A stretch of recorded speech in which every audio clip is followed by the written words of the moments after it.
Hi everyone, welcome back. It's an early stream. I know. I had a 5-day weekend and I chose to spend Wednesday and Thursday doing absolutely fucking nothing. But I feel much more rested and ready to go.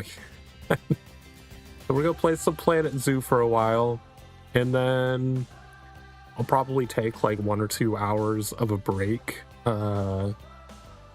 Round 6, so about 4 hours from now. And then we'll have some Crime Simulator with the gang later tonight for our usual Friday stream. Never actually played Planet Zoo. I've watched a few people play like 10 minutes of it. Whoop.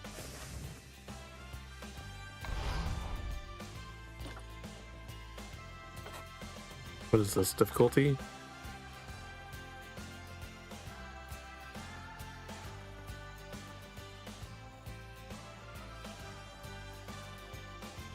I'm assuming that means 5-star guest happiness, even though they used an asterisk there.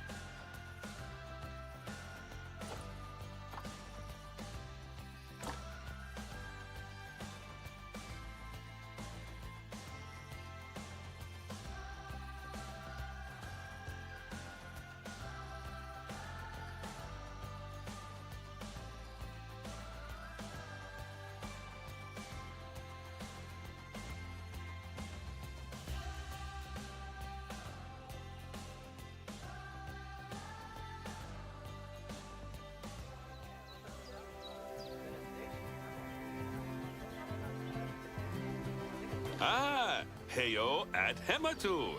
Yeah. Sorry about that. I have a habit of slipping back into the Planko language. It's good to finally meet you in person. I'm Bernard, although I insist you call me Bernie. The only person who calls me Bernard is my wife. And even then, only when I've tracked elephant dung into the carpets. As you know, I own several zoos, but I always like to show people the ropes here at my home. This is the first zoo I ever opened, and a source Your of home is a pride zoo? for me. And prize, thanks to a lion breeding program we ran in the 80s. But we're in the middle of a big renovation, and that's where you come in. Sadly, our old contractor had to retire after developing a fur allergy. Poor devil kept sneezing his dentures into the lion habitat. So, it's up to you to finish everything off. Don't worry, though. I'm not completely throwing you into the deep end. My head keeper, Nancy Jones, will be lending a helping hand. Oh, she's a hard worker, and she'll expect you to be, too. But I'm sure you'll get along like a house on fire, or even better, one that isn't on fire. Less shouting that way.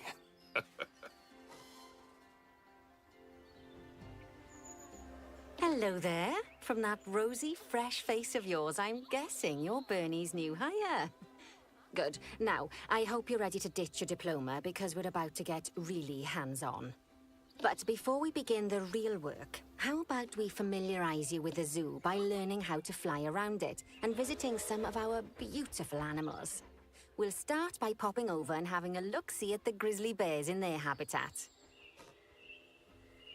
This one?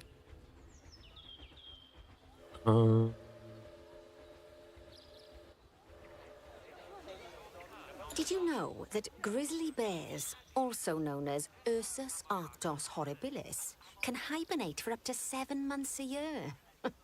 Oh, but then again, given the chance, I think a lot of people would do that too.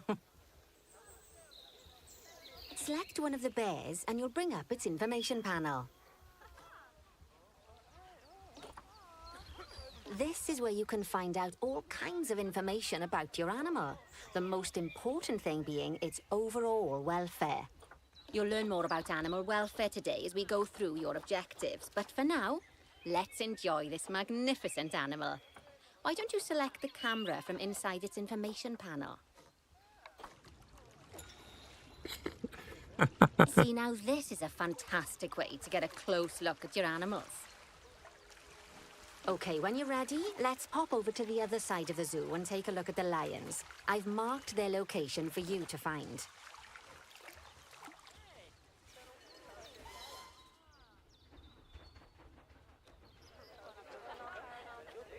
Panthera leo leo, or the West African lion to you and me. Lions are the most social of the big cats, and there can be as many as 40 lions What in is a this pride. thing?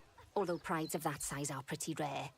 As Bernie would say, those lions are awesome, which is precisely why I handle the training instead these days.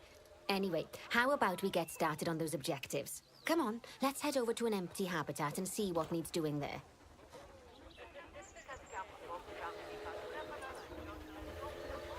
It's a zebra pinata? Okay, that's odd. Locate the empty habitat.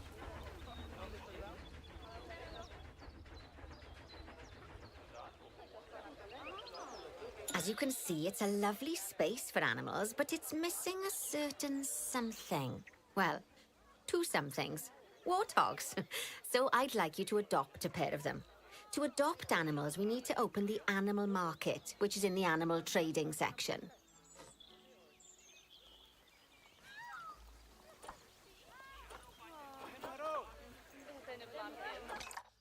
There we are.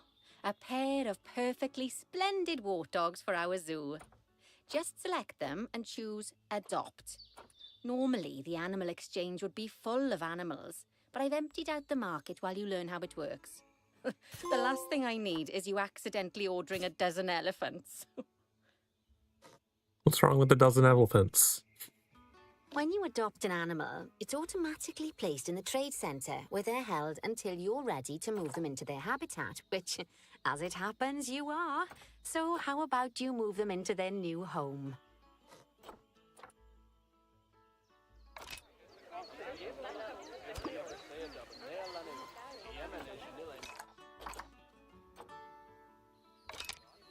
When you ask for an animal to be moved into a habitat, your caretakers will go to the trade centre, collect your animal, and deliver them to your selected habitat.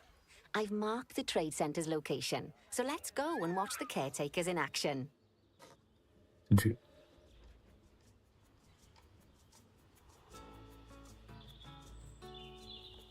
Here it is. Well, as you can see, those caretakers don't hang about. They'll move those animals to their destination as fast as possible. Of course, normally we'd have to They place the still animals carry into their quarantine broom. before moving them into a habitat. But I am assured by a person of good standing that these warthogs are in the very rudest of health. Right, let's get the warthog's habitat finished up so we can keep them nice and happy. You see, each animal in the zoo has an overall welfare statistic, basically how happy they are. And that overall welfare statistic is itself comprised of 4 different areas: nutrition, social health, habitat, and enrichment. Luckily, if you select an animal, you'll bring up their animal welfare information panel, which we saw earlier, where you can see how they're doing. That way, you'll know exactly what areas need to be addressed. Don't worry if that's a lot to remember. You can always check the Zoopedia for more information. Hi, welcome in. Let's start Already by making trying sure your we're luck with the taking care of slots. the warthog's nutrition welfare. To do this, we'll need to place a food station and a drinking station. Now, each animal requires a different type of feeding station. And for the warthogs, it's a small feeding trough. So let's add one of those and a water bowl.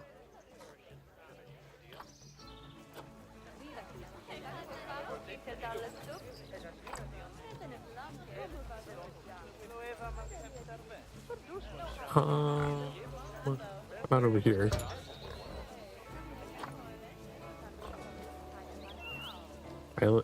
I get a small food trough and a large water bowl. I guess they're technically the same size. Animals also require stimulation to keep them happy. Let's Stimulation? add a lovely mud bath for the warthogs to roll around in. That bath will count towards their enrichment welfare, specifically their toy enrichment welfare.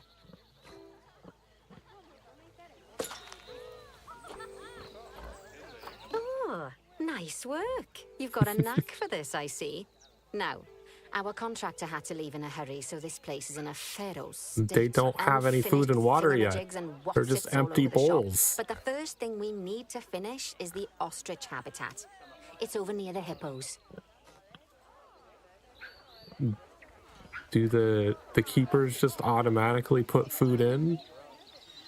Oh, maybe they do.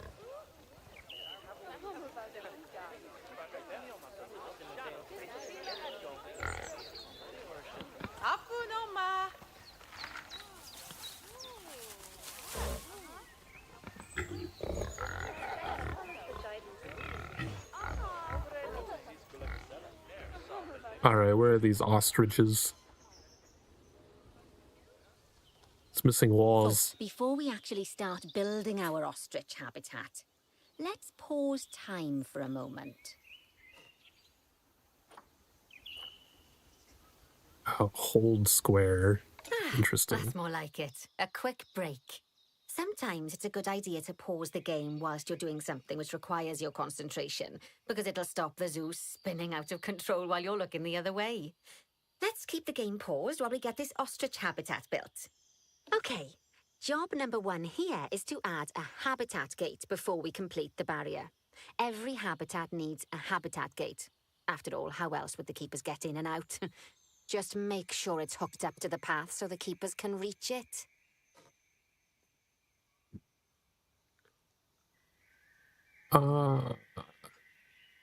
Habitat gates. Barriers.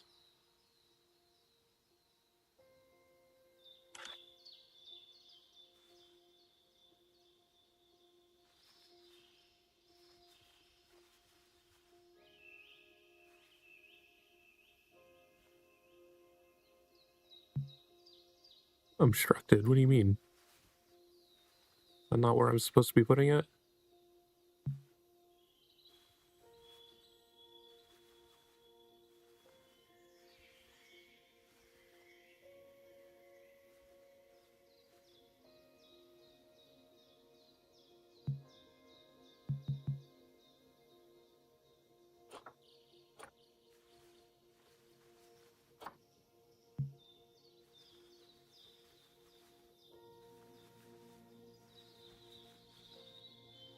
Oh, I have to...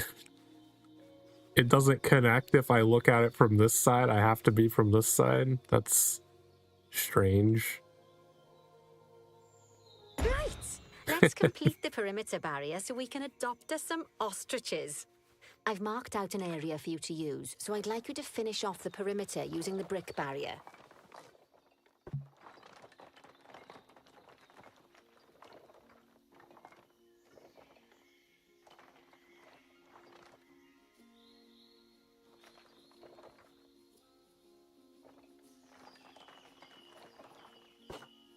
Oops.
Good work!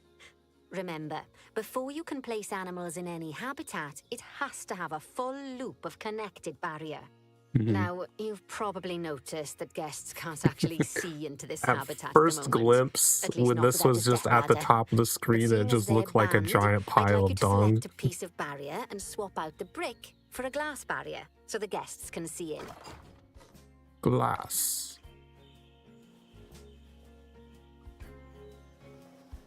I suppose over here would probably be the best place for glass.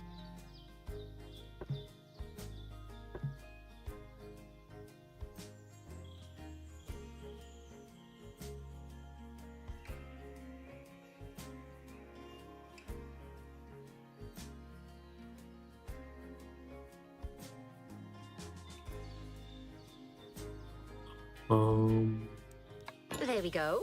Adding in more windows gives guests even more opportunities to see the Okay. animals in a habitat. The controls It's are a always little best weird. to make sure the guests can get a good view into a habitat from the path they're walking on, because it makes them happy, and because this would be a pretty terrible zoo if they couldn't. The last thing we need to do is to add a donation box. You see, when guests enjoy the view of an animal, they'll make a donation. Just make sure you put them in easy-to-reach places, like near a viewing point. Donation boxes are one of the main sources of income for the zoo, so make sure you remember them. Done. Now, before we adopt our ostriches, you should unpause time.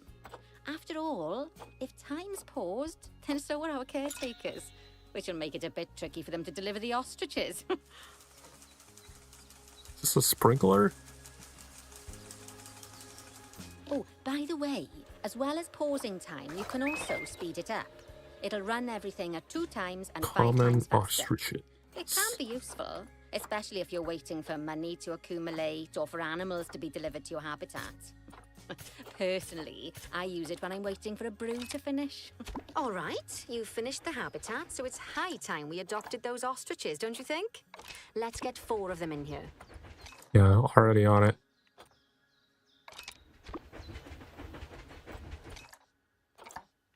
What's this other thing? Air meats. While we wait for them to be collected by the caretakers and brought to the habitat, you should get it ready for them. Add a suitable feeding station, water station, and an appropriate food enrichment item. It's often best to place things like enrichments and feeding stations near to the habitat perimeter, so guests can get a really good view of the animals.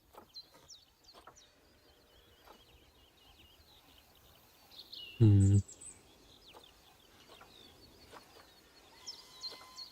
the difference between a food bowl and a slow feeder?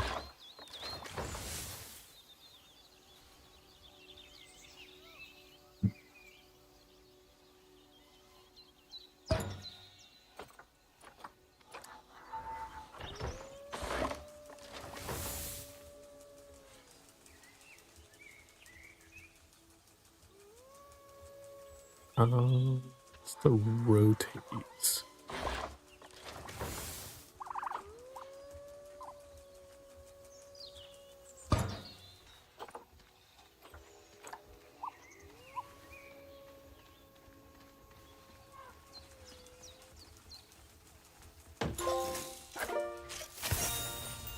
Oh, good to see the ostriches have somewhere they can really stretch their legs. Did you know they can actually run at 43 miles per hour? Oh, heaven forbid they ever escape. The speed camera fines alone would bankrupt us.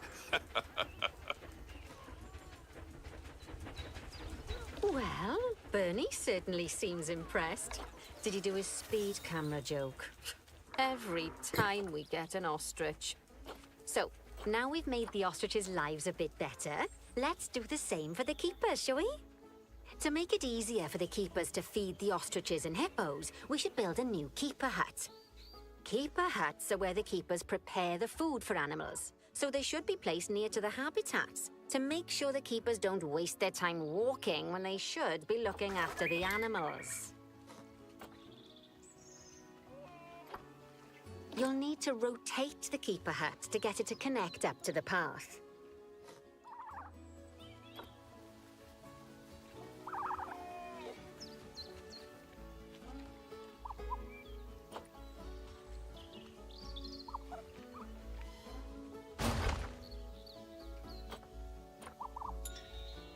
This keeper hut only has space for one keeper, but the larger keeper hut can allow multiple keepers to prepare food at the same time. Oh, but bear in mind that keeper huts and other staff facilities shouldn't be placed near to areas where there are lots of guests. Guests don't like seeing facility buildings, and it can affect their happiness. Negatively. In case that wasn't clear. Something that all facilities, shops, and a whole host of other objects need is power. And that obviously includes your newly built keeper hut. So let's place a transformer next to it, shall we?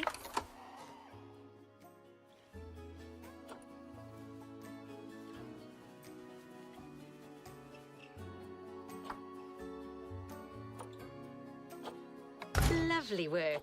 Now the keepers can start using the hut to prepare food, and thanks to where you've put it, they won't need to walk very far to deliver it to the ostriches and hippos. Let's get on to your next objective then. Bengal I'm confused tigers. why we put the We want to gateway over adopt some, here but I'm if the afraid there's facility nothing is ready over for them yet. here. Head on over to the plot of land I've marked out. It's not too far away. New plots. Righty, your next job is to build a habitat from scratch.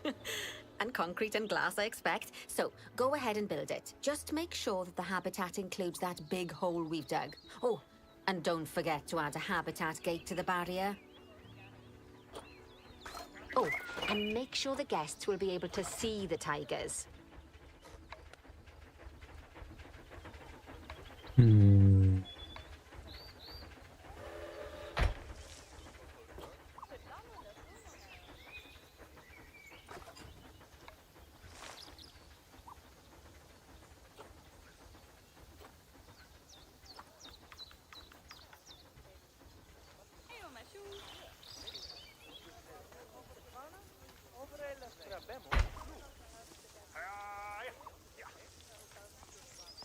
Why is it not angle snapping?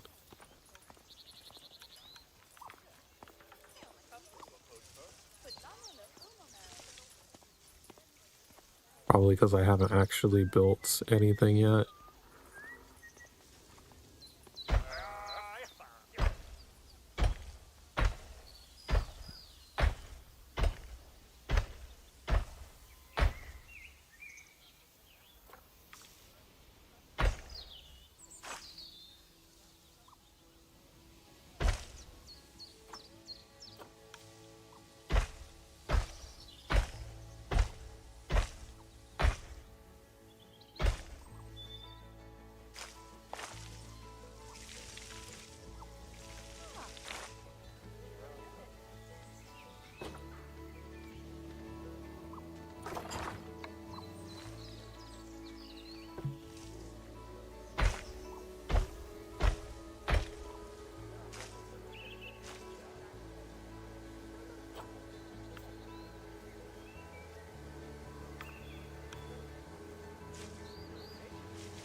So we can do a pretty nice curve here.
Hmm.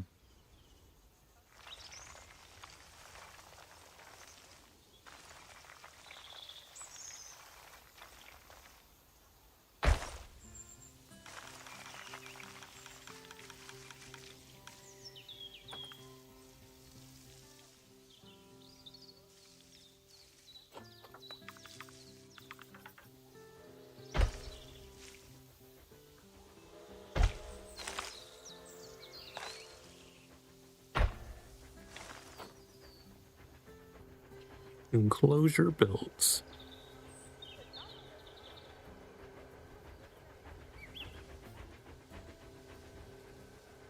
Is this a guest path over here? What is this?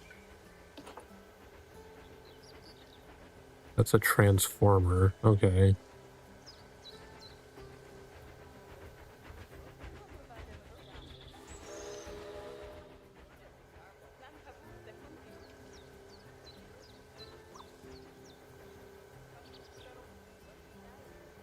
So we probably don't want guests walking through this side.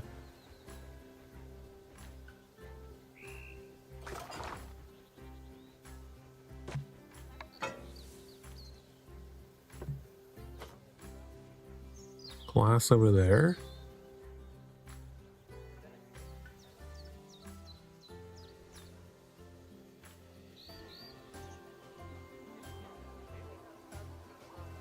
I don't know, that would be a pretty good place to put glass though. Even though there's an ugly transformer right there.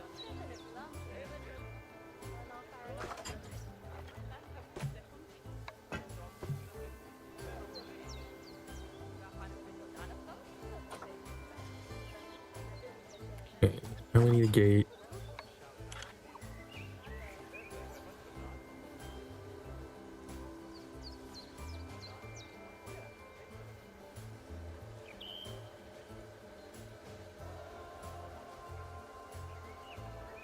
Now, Bernie takes safety very seriously at his zoos, so we should probably make sure those tigers can't jump out of their habitat, don't you think?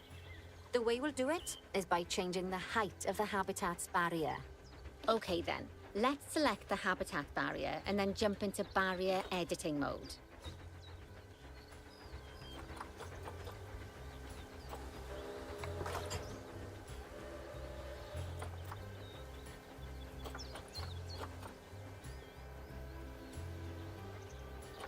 Um,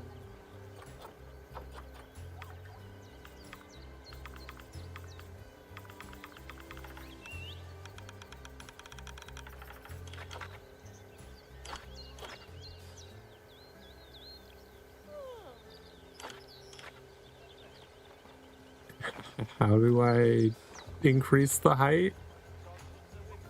You only told me to go into edit mode and not how to actually do shit.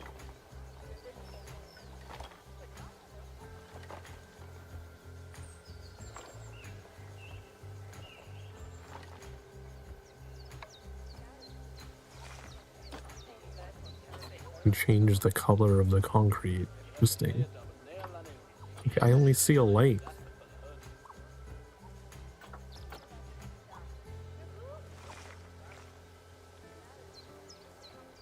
Great! Now highlight the entire perimeter of the habitat.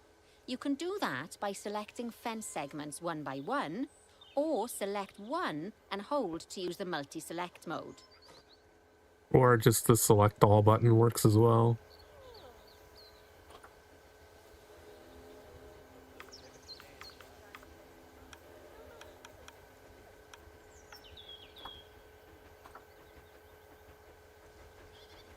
Okay, what next? Everything's selected. How do I change the height?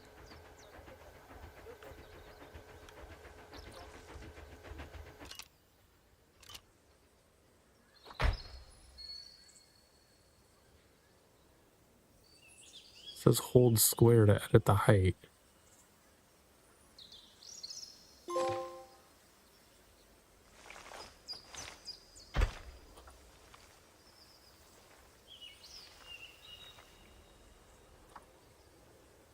Oh, with L, okay.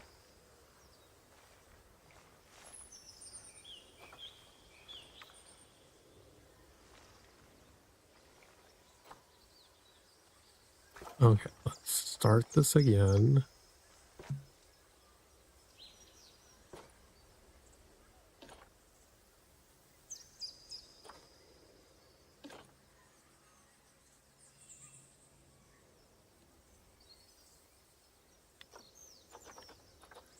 Great barrier.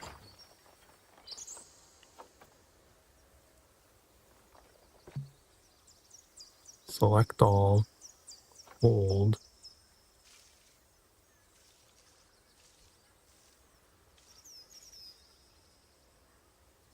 Now that the habitat is in Okay, place, don't jeez. forget to put down a donation box near to your viewing areas. We need every dollar we can get. Especially as these tigers aren't exactly eating instant noodles for lunch.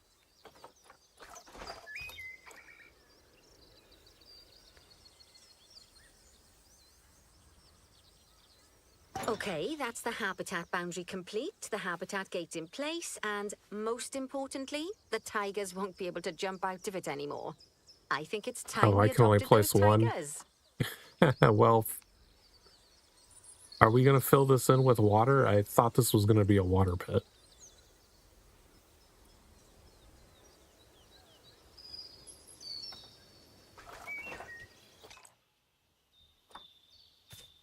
Jeez, these are expensive. We were paying like 400 for the other things.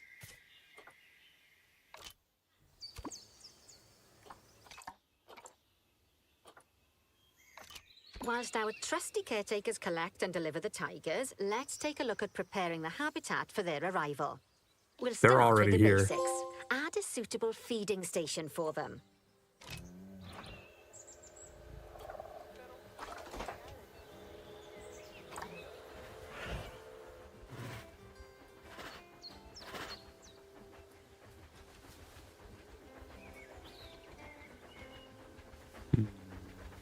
Where do I want the food station to be?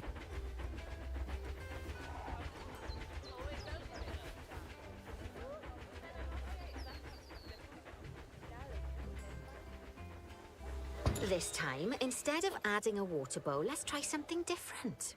Some animals need a pool in their habitat so they can go for a swim, but they can also use it to drink from. All you have to do is make sure the banks of the pool have a gentle slope so they can easily get a nice, refreshing drink. There's already a pool excavated, but you still need to fill it with water. You should do that by going into terrain and selecting the water tool.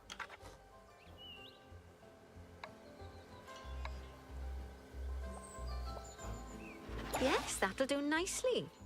Of course, just like the warthogs and ostriches, these tigers will also need some enrichment. Why don't you add some suitable toy and food enrichment items into their habitat? Frozen blood pumpkin?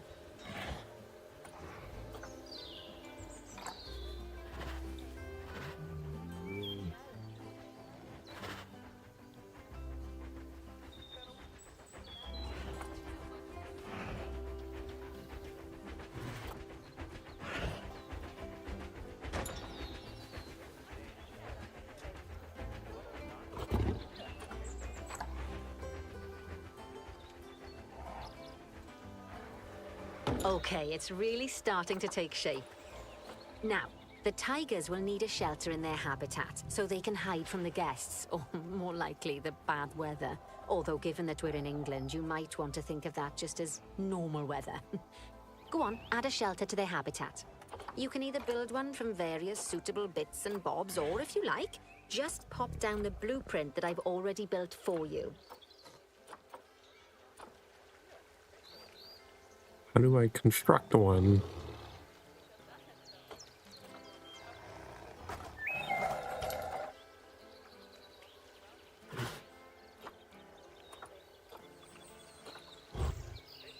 Seems like it doesn't give me very many options yet.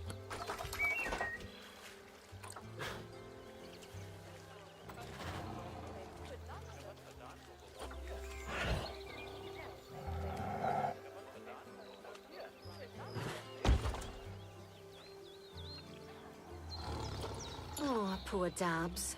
I'm sure it can't have escaped your attention that the tigers look a bit miffed. That's because they aren't too keen on the type of terrain in their habitat. select a tiger and bring up its information panel. Rightio. Head over to the Terrain tab. That way you can view the terrain information and see how they feel about different types of terrain. That'll tell you what the tigers need more of or less of in this habitat. Okay then, open the terrain editing tool, select painting, and give them some more soil. Yes, that should help with the habitat part of their welfare. Okay. Terrain.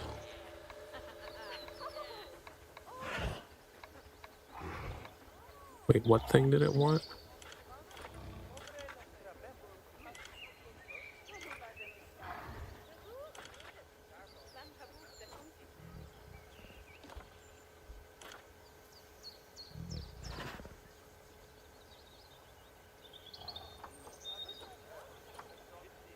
You read this.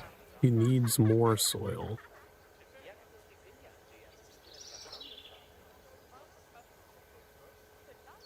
Needs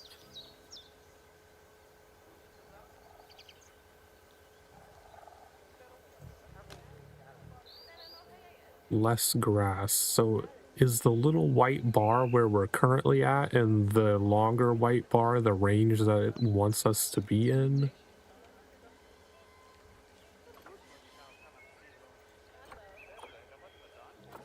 So they want more soil.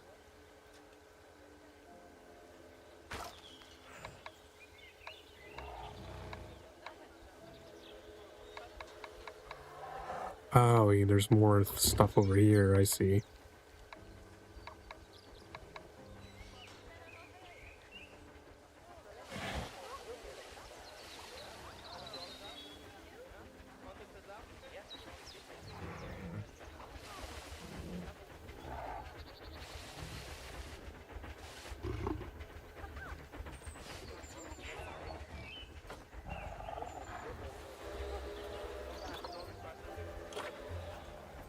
Okay, they're happy with soil levels. Now we need to replace some of the long grass with short grass.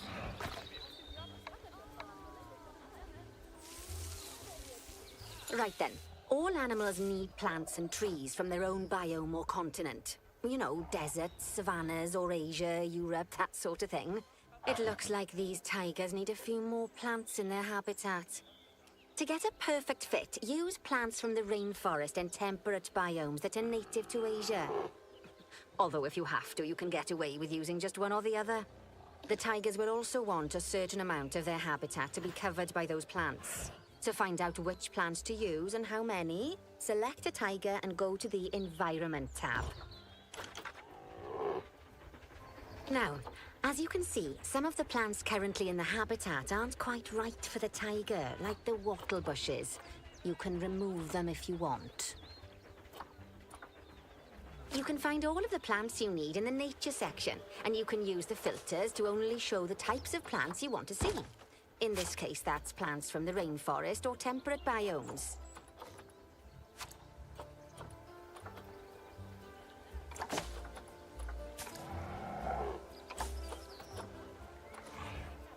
Okay, so that deleted almost all of the trees.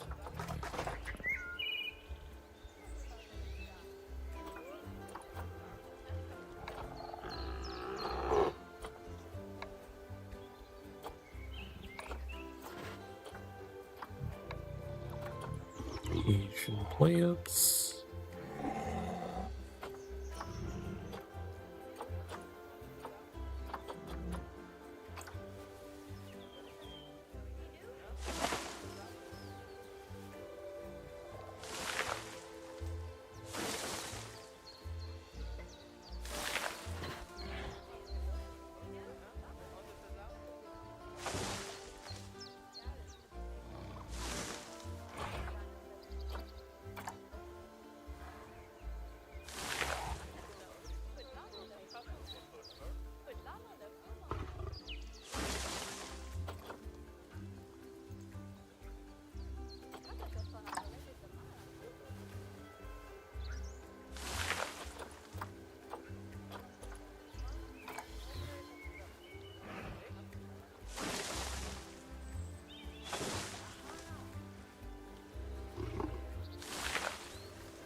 They say that good fences make good neighbors.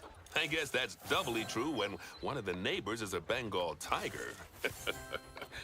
Still, those tigers look so happy that I doubt they'd leave, even if you did poke a hole in their fence. Oh, but for heaven's sake, don't test that theory.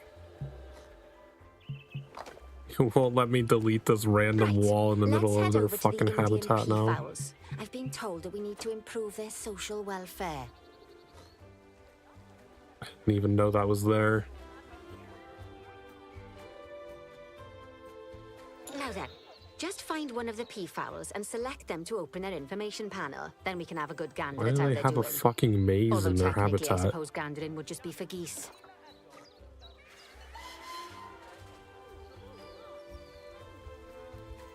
Expand their social welfare, and we can get a bit more detail.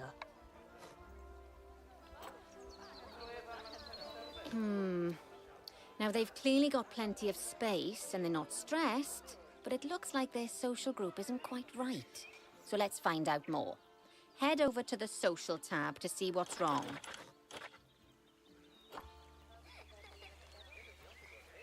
Okay, yeah, they want to live in groups. Right. As you can see, the peafowls need their population to be larger. To solve this little problem, you'll need to adopt 3 more female peafowls. Off you pop to the animal market then.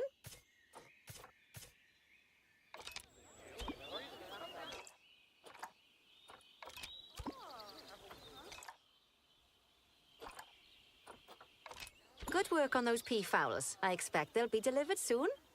But sadly, it sounds like our snow leopard is a bit grumpy. Let's head over there and see what's wrong with her.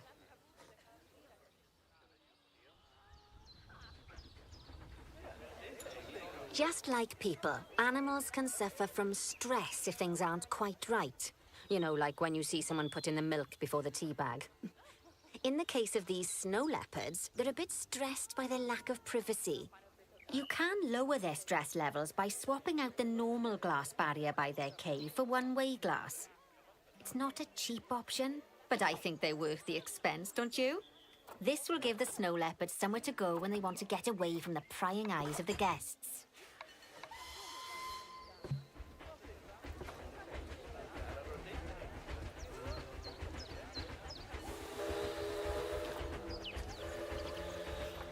Did it not go through?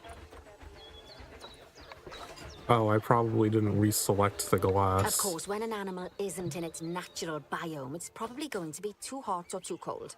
Unsurprisingly for the snow leopards, it's too hot, even with the terrible British weather. You should help cool it down by adding some coolers to their habitat. But let's start by opening up the temperature heat map and having a look-see at the temperature in the leopard's habitat. Middle button plus triangle? What an odd combination. As you can see, we already have one cooler in there. Let's pop some more down and get as much of the habitat as chilly as we can. Luckily for us, this habitat already has power, but you'll need to make sure of that in the future. Just so you know, if any part of a habitat is powered, then the whole habitat will be powered.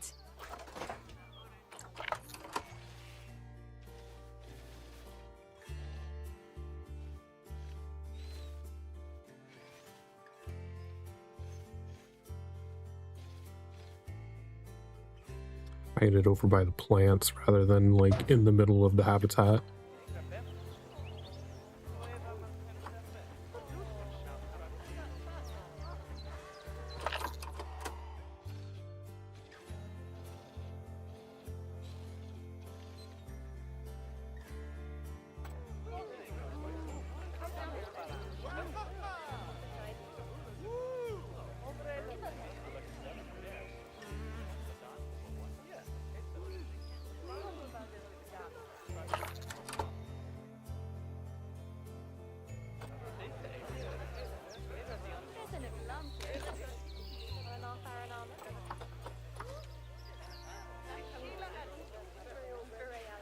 Like, does it want me to build more?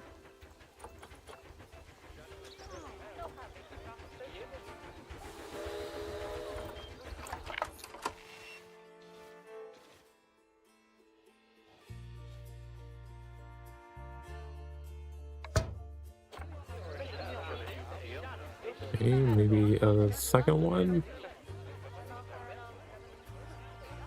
The objective disappeared. Oh. Oh, it wants me to specifically build 3.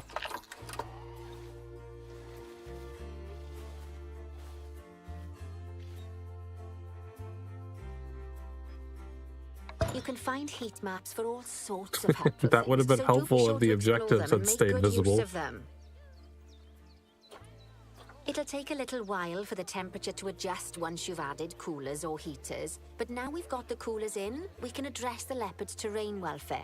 You see, what the leopards really want in here is snow and rock, so let's make that happen. Too much long grass, not enough snow.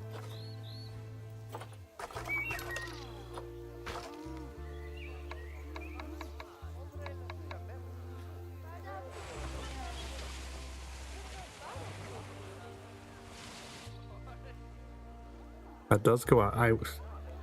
Is there no way to make it not go past the barrier? It's kind of weird.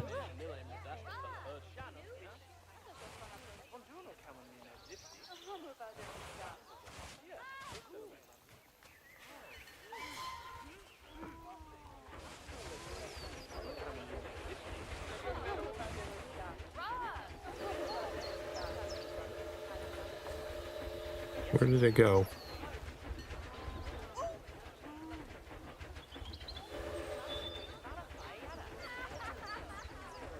Need to select him again.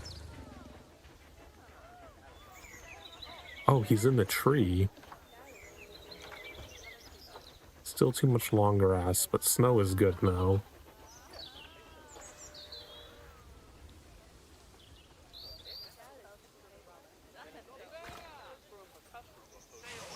Now then, all of that should give you a pretty good understanding of how to make animals happy.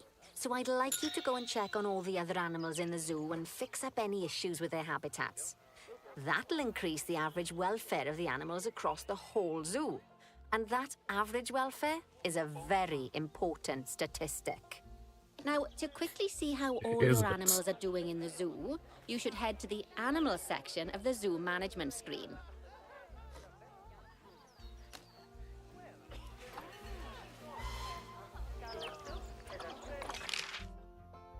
Oh man, so many menus.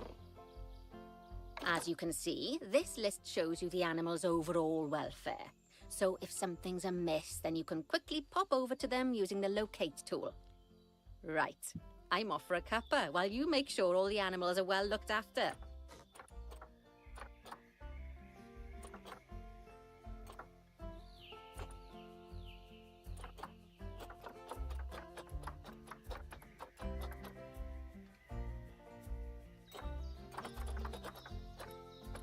Zebras are not very happy. Like, what does size mean?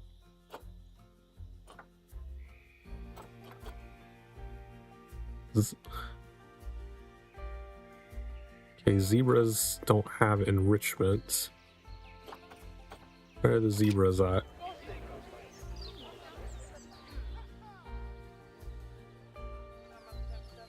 Those were the ostriches. How are the hippos? They just chilling in the water?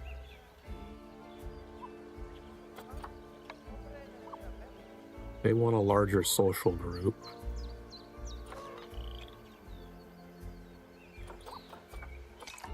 Could we maybe get another hippo?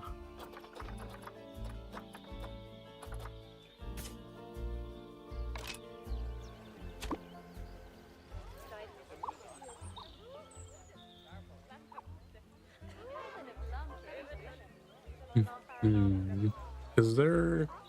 Oh, we're currently at 84%. Okay. What is this?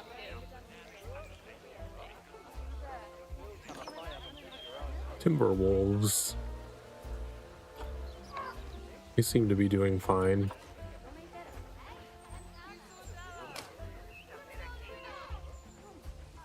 Is this a habitat here? Or is it just a bunch of trees?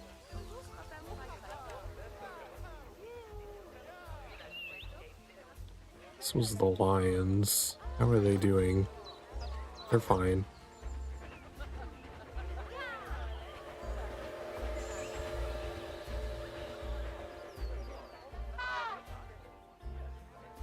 How are the elephants? Enrichments. They need more enrichments.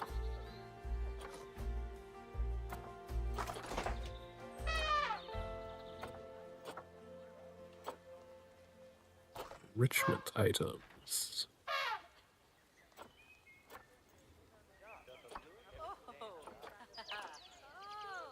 Species for elephants. It's an African elephant.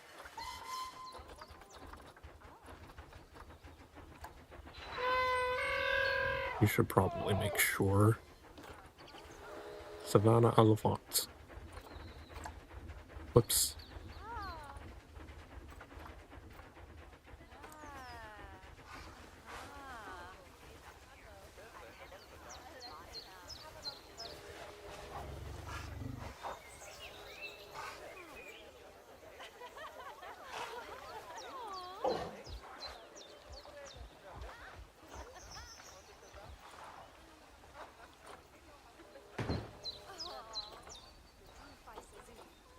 What is this? Large snowball.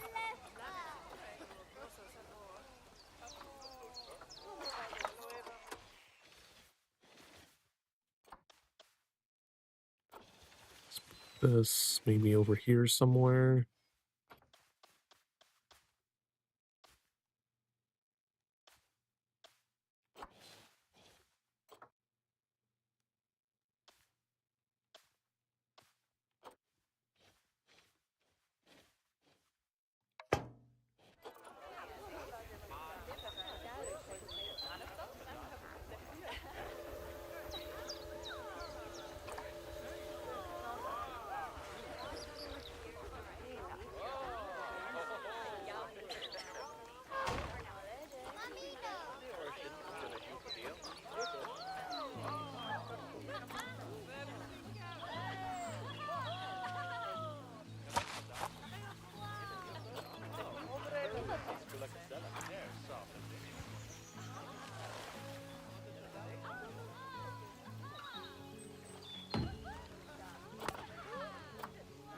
Okay, they've got a variety of things.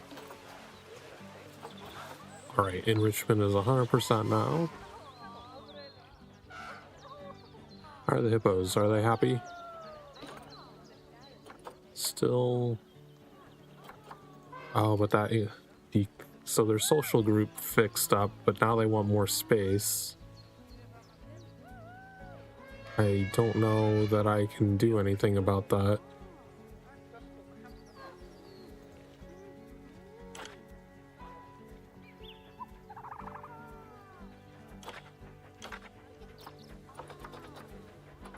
They want a little more rock. We can give them some rock.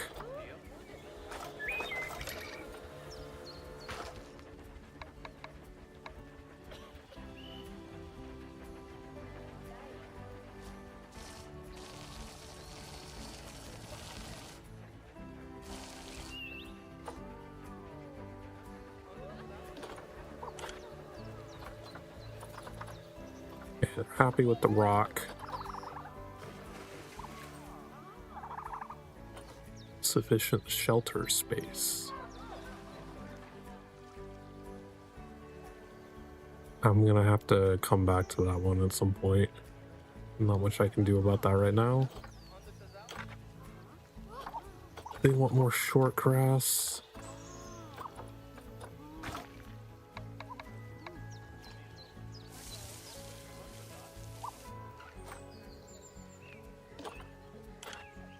Okay, they're good.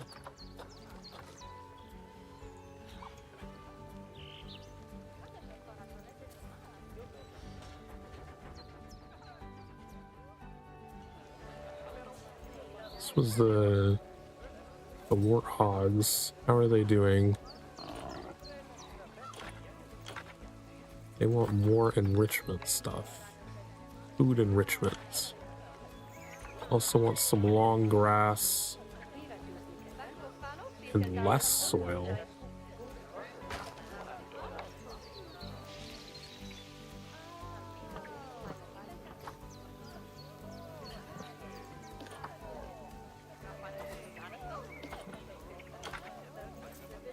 That took care of their terrain requirements. More plant and tree coverage. Let's get them an enrichment thing.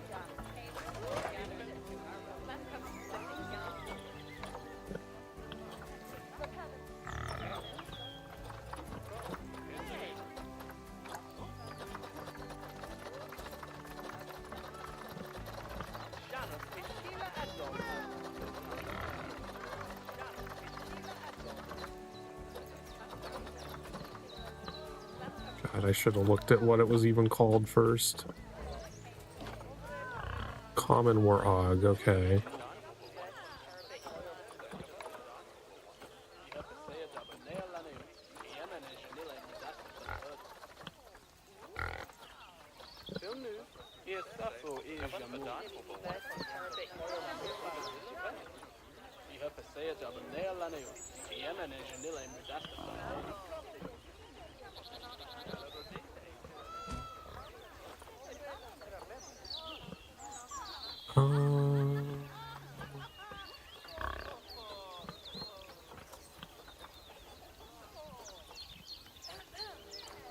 Small barrel feeder, we'll put that over here.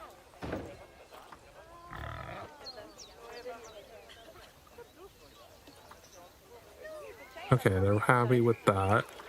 We should get them some trees. They only need a few trees.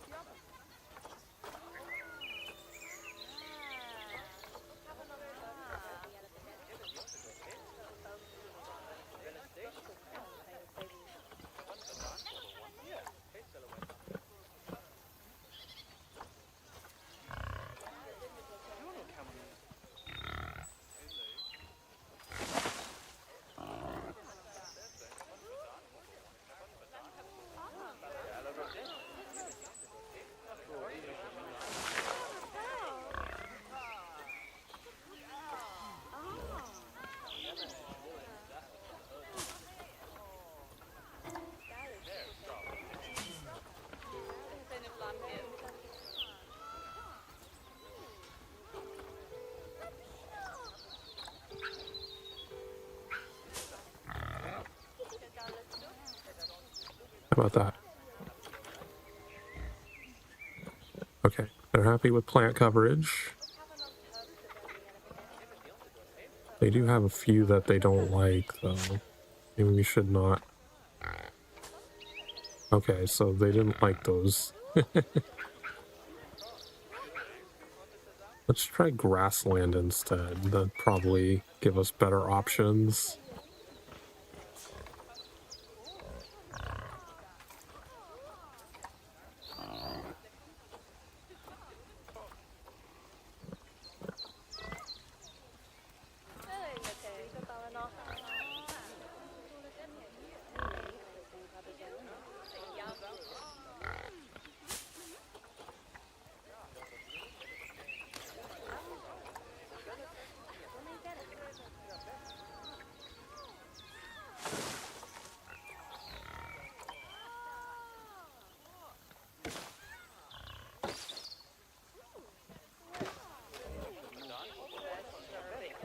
There, is that better?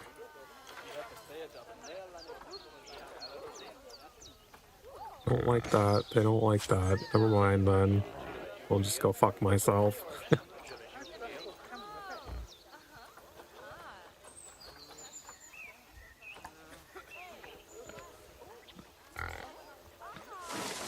They like that.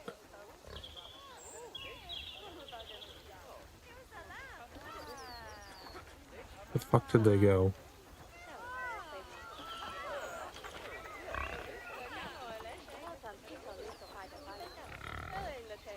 So we need to focus on making sure that they're freaking trees.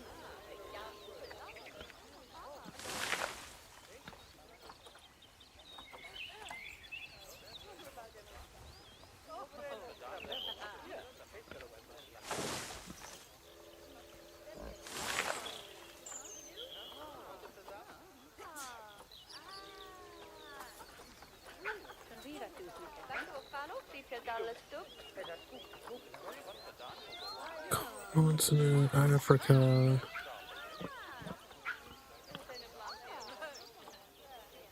Does that just also include African? It doesn't limit it to requiring both?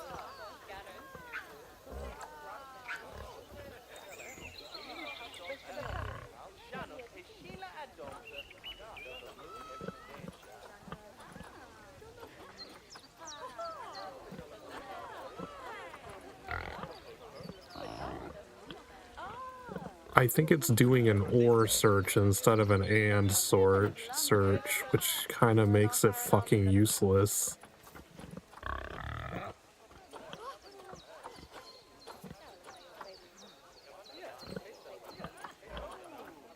Maybe? No. Yeah, because like all of this stuff is still in here and they hated that.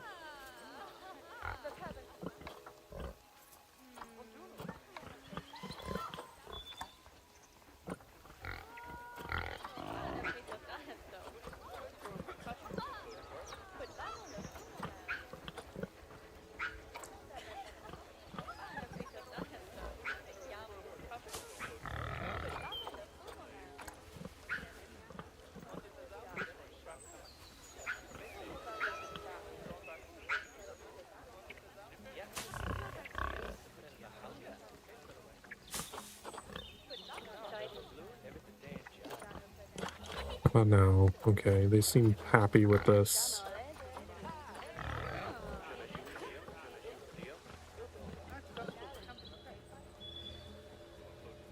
What is this habitat? The grizzly bears. How are you doing? That's all good. They want more long grass.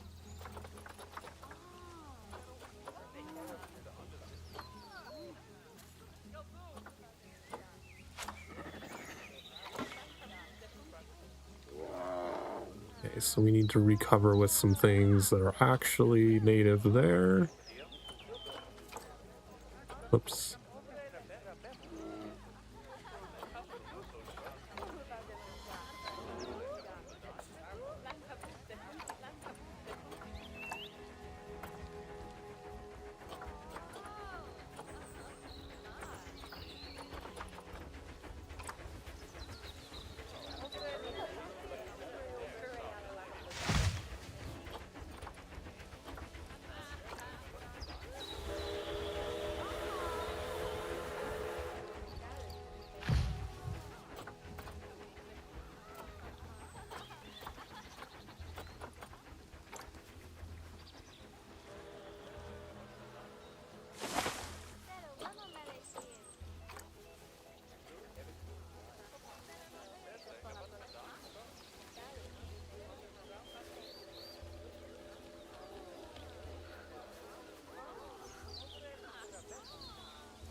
How are they on these plants? Happy? All good? Okay, they still want some more long grass.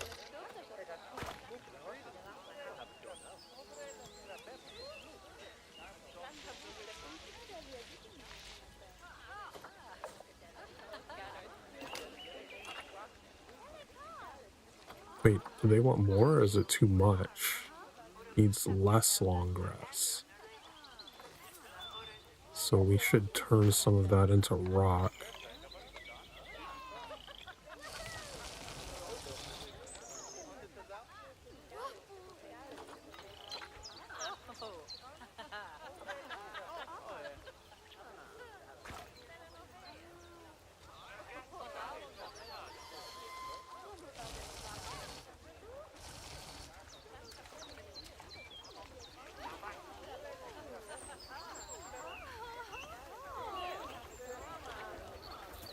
Still too much long grass.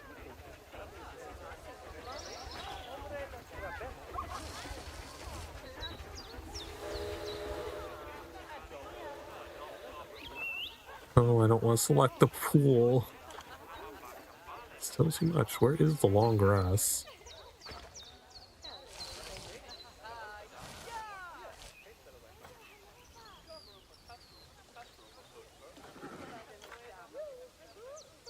Down to 12.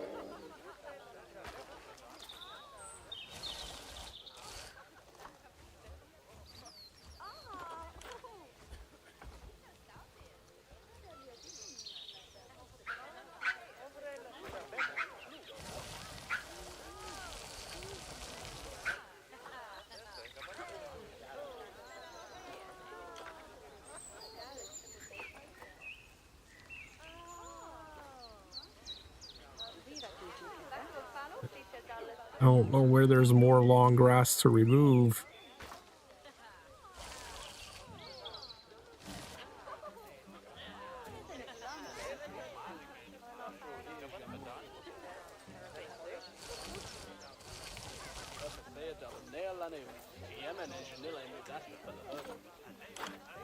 There we go. Finally happy with that.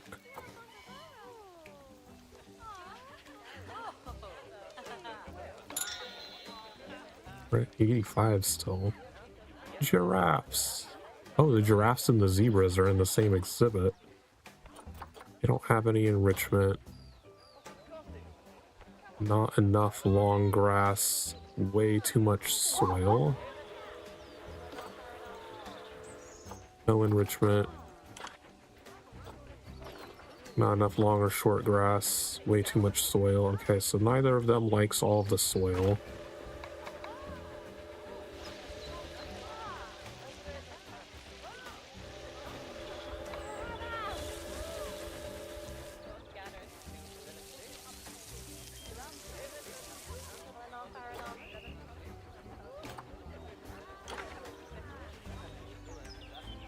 Okay, that got soil down significantly, but they still want more long grass.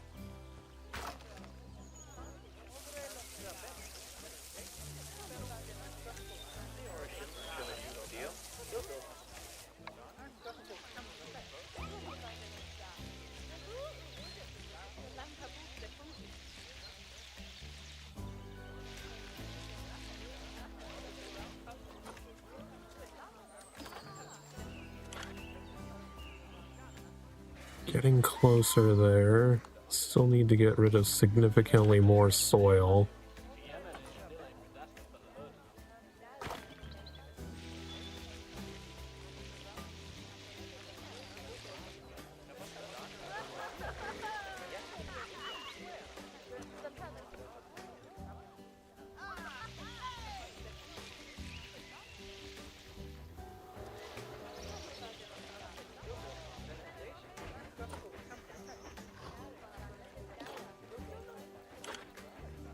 Okay, they're happy. Well, they still want less soil.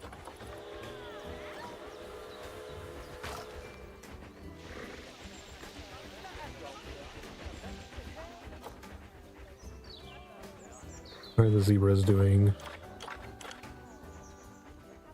They need more short grass, less soil.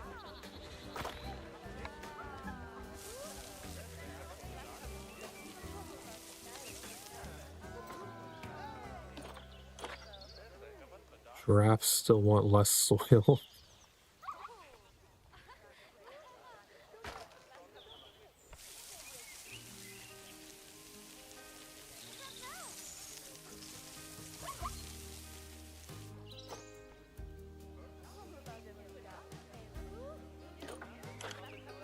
Okay, giraffes are good. What about the zebras? Zebras are good. Okay, so they just need enrichment shit now.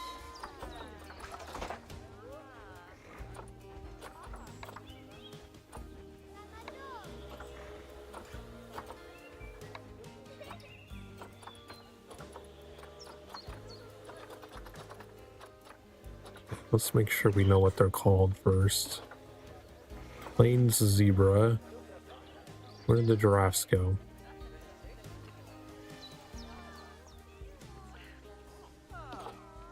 Reticulated giraffe.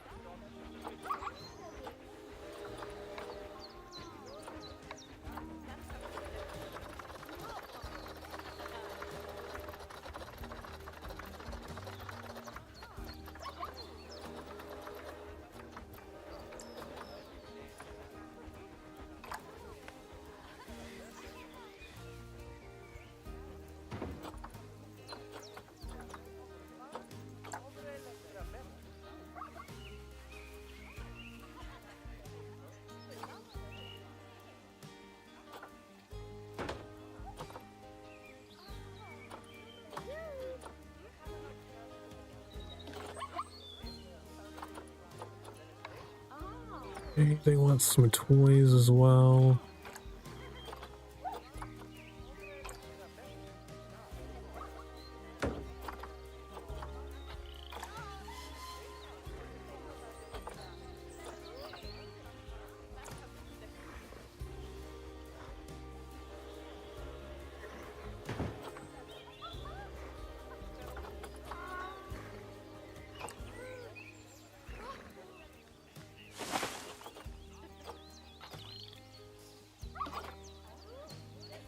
Okay, they're much better on enrichment now.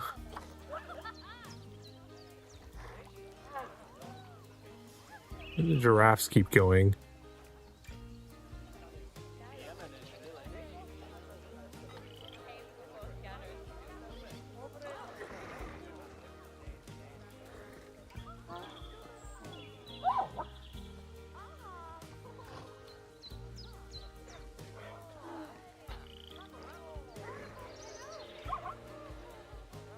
Guess we can filter and start looking for some of their stuff.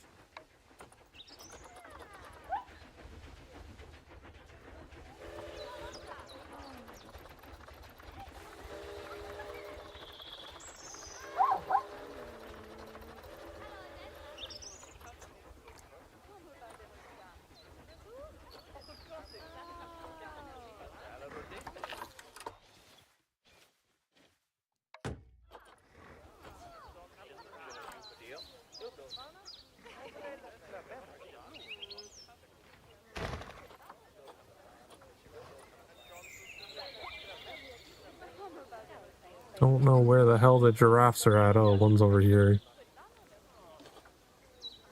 Okay, they're happy with enrichment now. We're up to 88%. This one exhibit gave us quite a bit. We never finished looking at the snow leopard. Oh, can I go back? Which habitat was it that I put the random pillar in the middle of?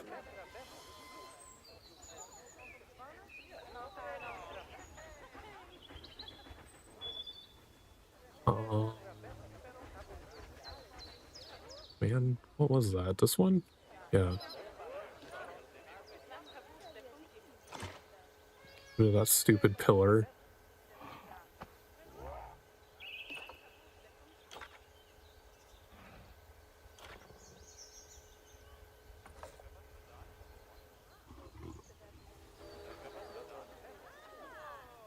How's our snow leopard doing?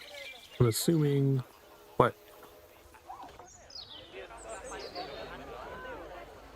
Oh, the tortoises are not happy at all.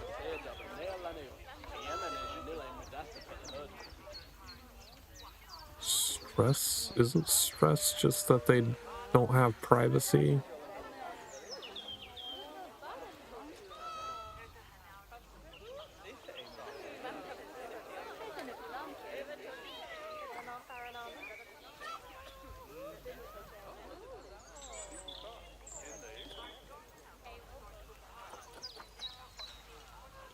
Have no enrichment stuff. What were they called? Aldabra? Not bad Oh. at all. I guess think we're it's done fair with to this say that you area. passed the first part of your training with flying colours. There's still lots more to learn, but we'll have to head to another one of Bernie's zoos for that. If you want to grab your passport, we'll head off, shall we?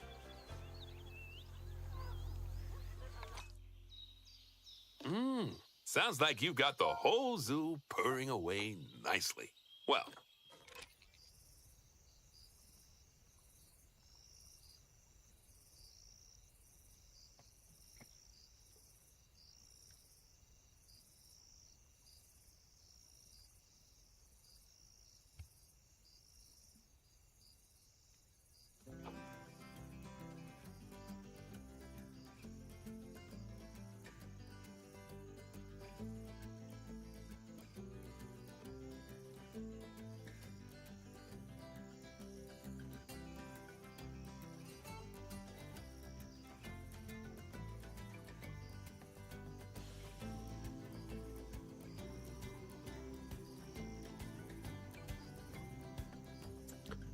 Alright, since we're in between scenarios, let's take a quick little break.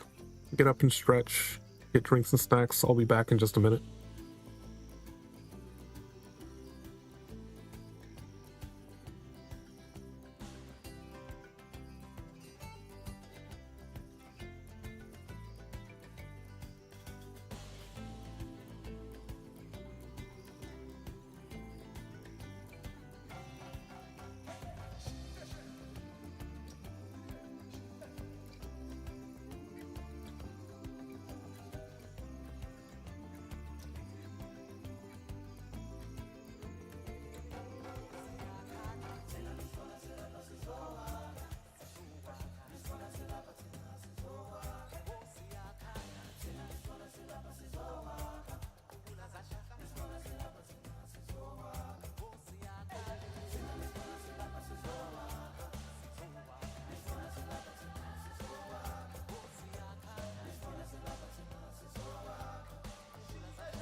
Alrighty. Let's move on to the ape apprenticeship.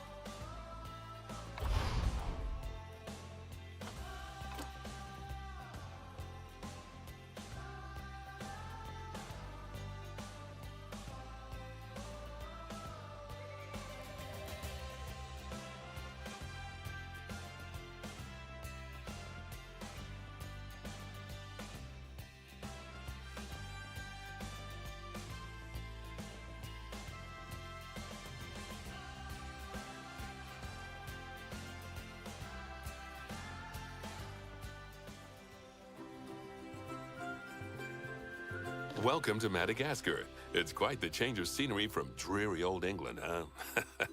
Apart from the weather, I suppose. They This don't is call these Cliffside places Zoo we got rainforests here. for nothing. The zoo you'll be working in is an ape sanctuary where we're doing vitally important conservation work. Not just for apes, but for all kinds of species. But apes, well, apes are some of the closest relatives to humans there are. And yet, the way the world treats them is like, well, very much like some of us treat our actual relatives. Anyway, that's why I'm determined that our operation here does some good. If we can all leave some part of the world in a better state than we found it, we'll have lived lives worth living. And speaking of states, I have a horrible feeling I left the house in the right one. When I get back, I expect my life won't be worth living at all. Weird dialogue. What do you think of Madagascar then? Bit warm for my taste, to be honest. Anyway, this is Bernie's primate sanctuary. It's not just primates, though. We've got all sorts of animals. So why don't we go and have a look at some of them, eh? We'll start by taking a look at the red-ruffed lemurs. They're the ones that look like they should be in a Shakespeare play. Come on, let's head over to them.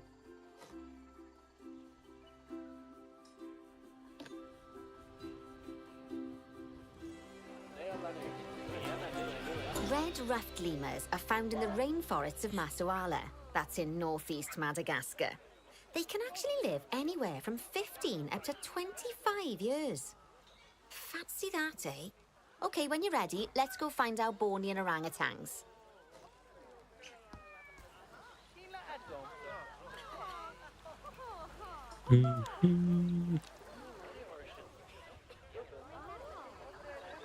It's a cool Bornean exhibit. orangutan is such a marvelous creature. They're always a big favourite at any zoo they feature in, and they're also the biggest tree-dwelling animal on the planet. Assuming you don't count any lions that got stuck up one. Oh, why don't you take a better look at them? Open up their information panel and go into the animal camera. No, I don't want the tree.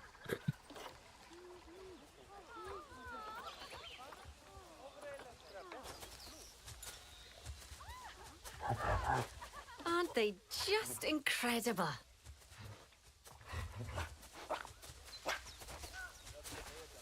When you're ready, let's go and have a look-see at some of our beautiful bonobos. They're quite the characters. Oh dear! It looks like we've arrived just in time. One of the habitat's barriers has collapsed. And wouldn't you know it, one of the bonobos has made a run for it. We'll need to catch them. But before we do, we should box up the other bonobos to stop them escaping too. Select the habitat boundary to bring up the habitat information panel. Good. Now open the Animals tab. Box up the remaining bonobos with Box All Animals.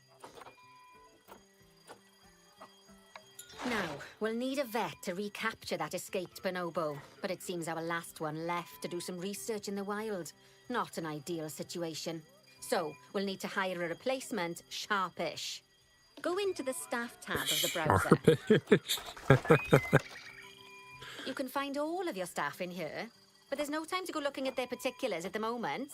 Hire a vet. Now place the vet on one of your paths. Great. Now let's deal with our escapee before they can cause too much havoc. Use the animal alerts to jump to the escaped bonobo. Then press Call Vet to... Yep, you guessed it. Call the vet over to capture it.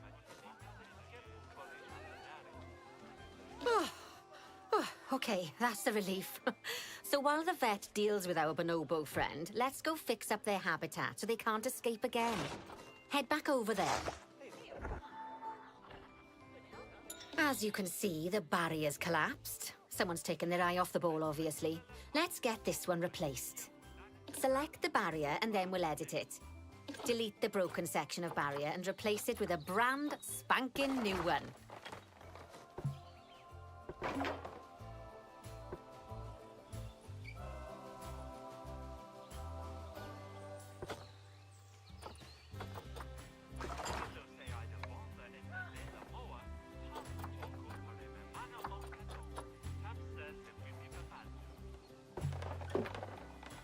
Good.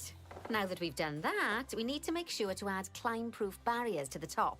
That way the bonobos won't be able to climb out. Just make sure you've got the correct piece of barrier selected when you do that.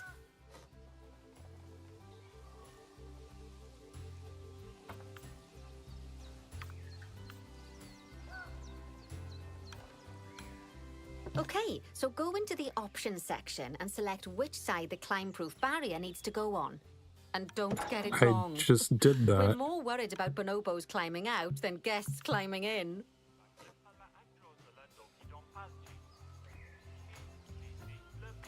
Nicely done.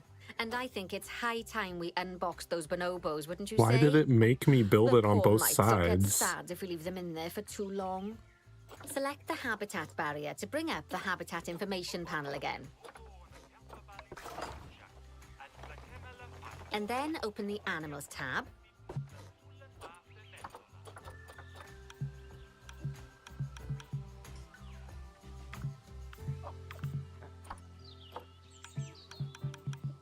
It like won't let me do it for only one side. That's dumb. That looks ridiculous with it being on both sides on only that one piece.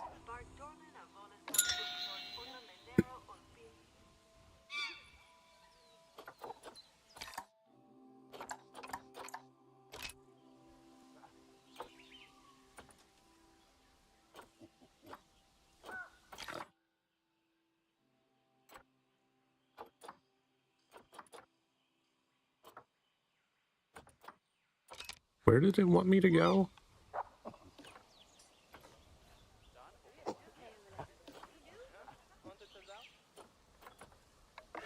So, it turns out that as well as the old vet leaving, the zoo's mechanics did too. We'll need to hire a couple of new ones so we can help stop any more breakouts. You see, mechanics do all sorts of helpful things around the zoo, but one of their most important jobs is taking care of the habitat barriers. Without mechanics around to repair them, the barriers will crack, crumble, and fall down. And before you know it, we'll be overrun with escaped animals. Head into the Staff tab of the browser again.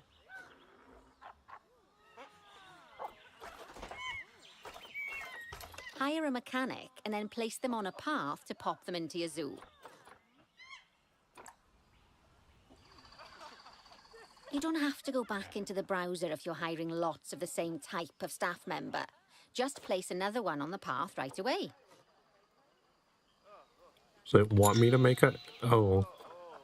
I didn't know it wanted me to hire two. Gosh, we have been busy, haven't we? Good work there. I'm off for a cuppa. Oh, I think Bernie wants a word with you. Oh, I hear you had a bit of an issue with an escaped bonobo. The main thing is that you dealt with it swiftly. And more importantly, without the animals stealing someone's clothes, putting them on, and then walking out of the front gate. That's a weird thing to say. You see, another key responsibility for our vets is animal research. Researching animals allows vets to unlock new enrichment items, additional information for our education resources, enhanced breeding programs, and improvements to food quality. The animals' food, not the vets. It'll take more than a research grant to improve the staff canteen. Anyway, as you can see, research is a key part of running your zoo. In order for a vet to undertake research, they require a research centre. And once again, that's something that this zoo is missing. So let's build one. I've marked out an area for you to put it.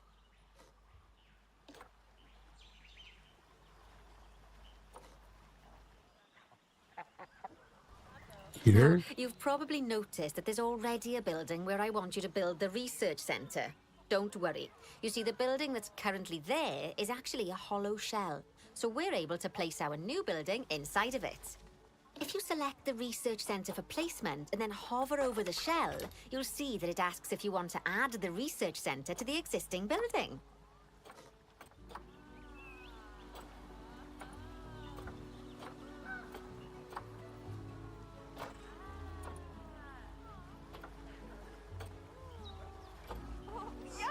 Oh my god.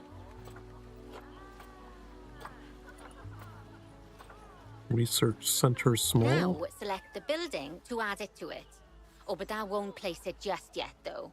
First, we'll need to rotate our research centre so it automatically connects to the path when we place it.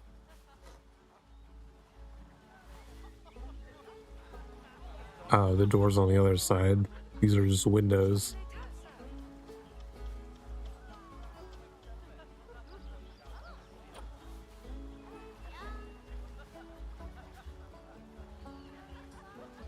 I don't know, the game kind of implied that it was going to snap automatically into the center of the building, but that doesn't seem to happen.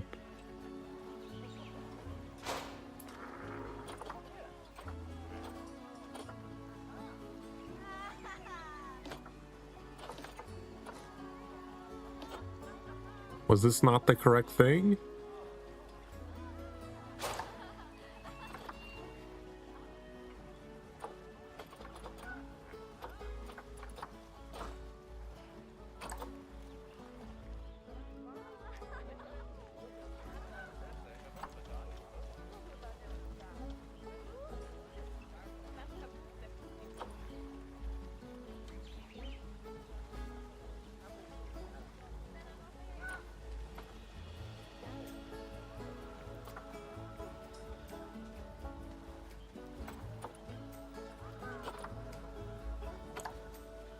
What am I doing wrong? Like...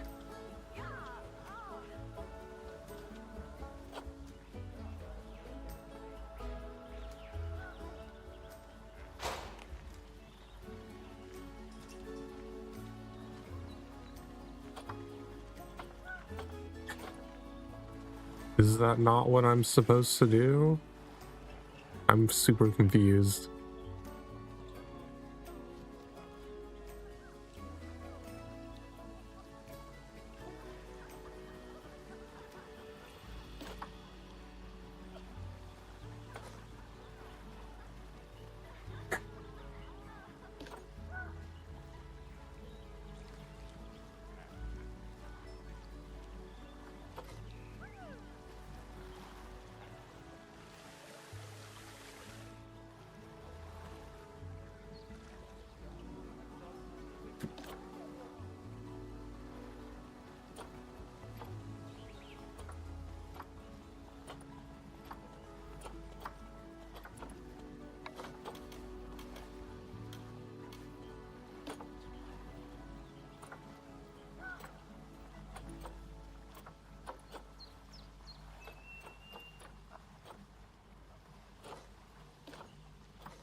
Why is this not working?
I don't know what the fuck I'm doing wrong Right. here. Splendid Oh, work. that one Now worked? that we have a Okay. brand spanking new research centre, we can give our vets something to do in there. Oh, by the way, it's worth noting that the vets will only do research when they're not required to do any other jobs. That said, you can change what jobs a vet does via their information panel. But let's not worry about that just now. So, let's get our vet researching ring-tailed lemurs.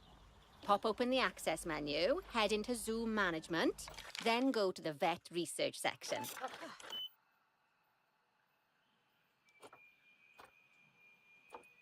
Here, you can see a list of all the animals present in your zoo, and also all the potential diseases that can occur. Now, assign your vet the ring-tailed lemur to start their research.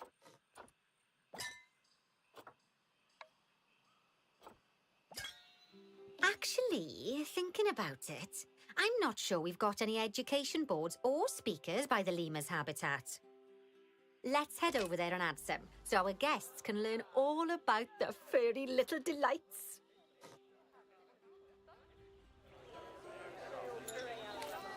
First off, let's pop down 2 education boards. Place them on the habitat barriers at a height that guests can see, or, if you like, pop them down on a stand.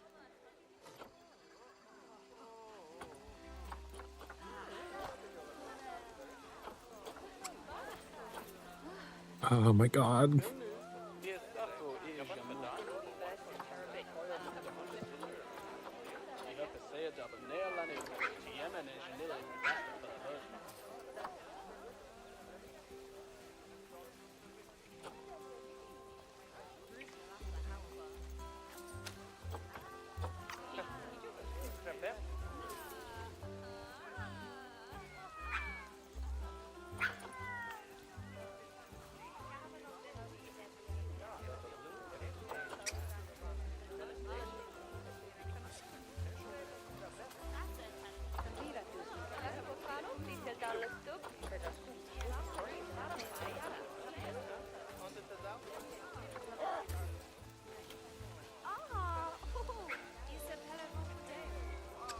Is this not an education board that this person's face is halfway through?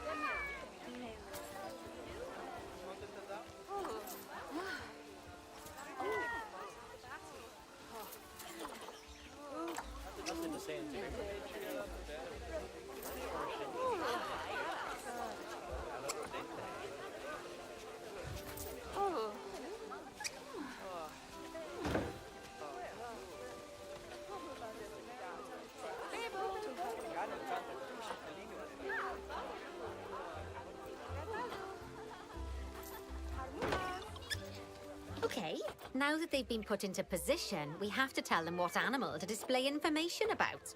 Select one of the education boards to bring up its information panel.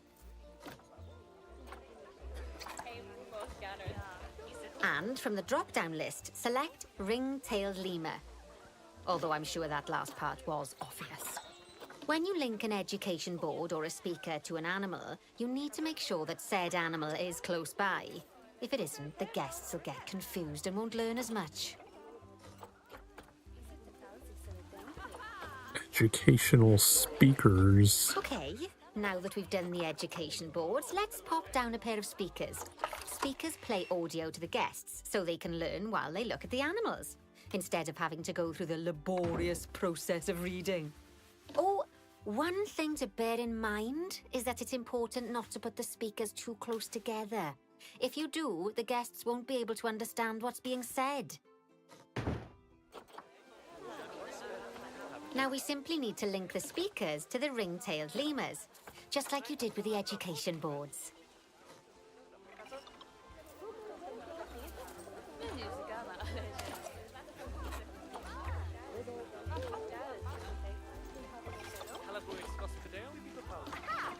Fantastic! Oh, it's worth remembering that education boards and speakers both need power to work. They won't do much good without it. Oh, it looks as though our vet has completed their research on ring-tailed lemurs. We'll need to collect the results. Head back into the vet research area to take a look at their findings. Go on, collect your research rewards. Just so you know, vets will continue to research an animal even after successfully completing a research level. I suppose when you're in the zone, you're in the zone. What exactly did that do for me, though? Well, now that we've enriched the lives of our Like, guests, you just told me to let's enrich collect the it. You lives of didn't our tell me, like, ring-tailed lemurs. what the point Some of animals, researching like lemurs, will was. have a climbing need. That means they have a requirement for a certain amount of climbing space. And you can fulfill that requirement by building them a climbing frame. Let's find out how much more climbing space our lemur friends need, shall we? Select one of them and bring up their information panel.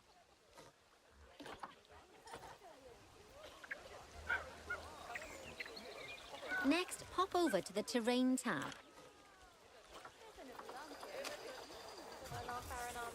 Now, as you can see, the lemurs need quite a lot more climbing space. But as it happens, I've already got a climbing frame blueprint built for you. So you can either pop that down or build one yourself from scratch. By the way, it's not always just climbing needs that you have to worry about. Other animals might need a certain amount of water in their habitat so they can go for a swim. They certainly do keep us on our toes. Oh my god.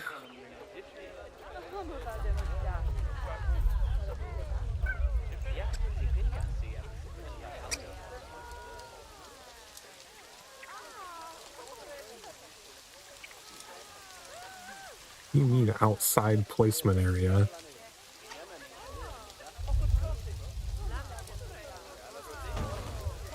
Oh, that's a great climbing frame for them. They're going to absolutely love it.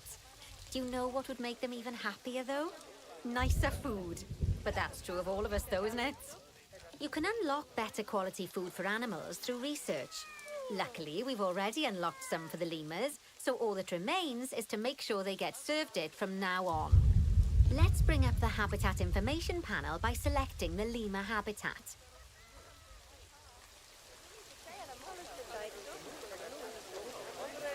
How do I select the habitat?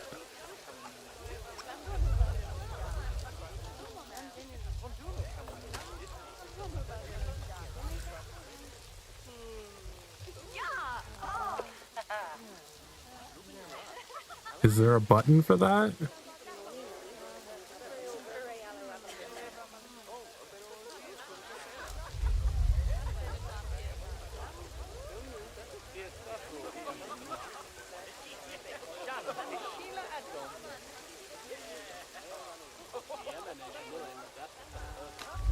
I don't even see where the lemurs are. They're probably hiding because it's raining.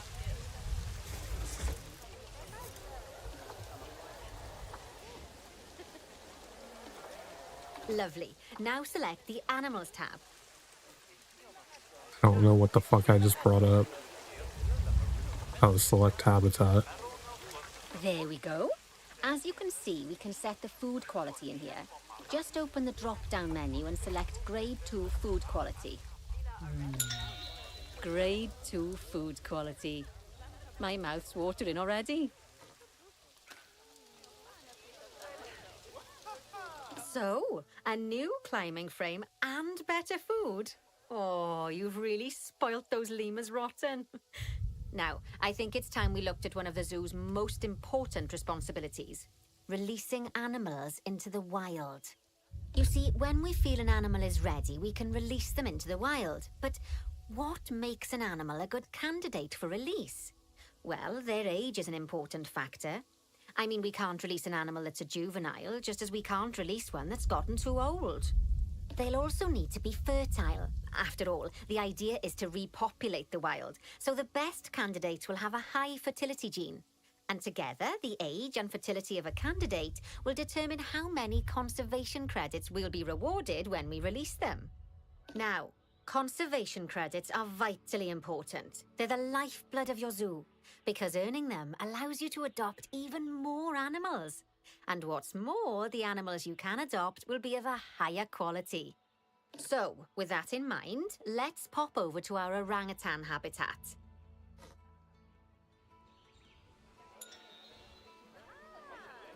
I'd like you to find Agang, the Bornean orangutan, in the habitat and select him, please.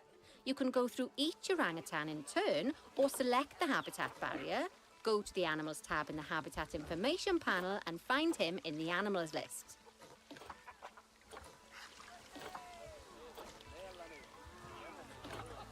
Oh my god, why does it let you select such dumb shit? Like, why would I want to select that?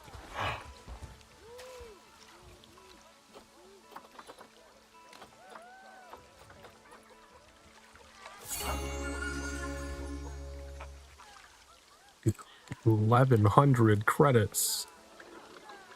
I know it's sad to see him go, but he'll be happy out in the wild. And he's a wonderful candidate for release. Young, strong, and fertile. Excellent work there. You've definitely got potential, you know.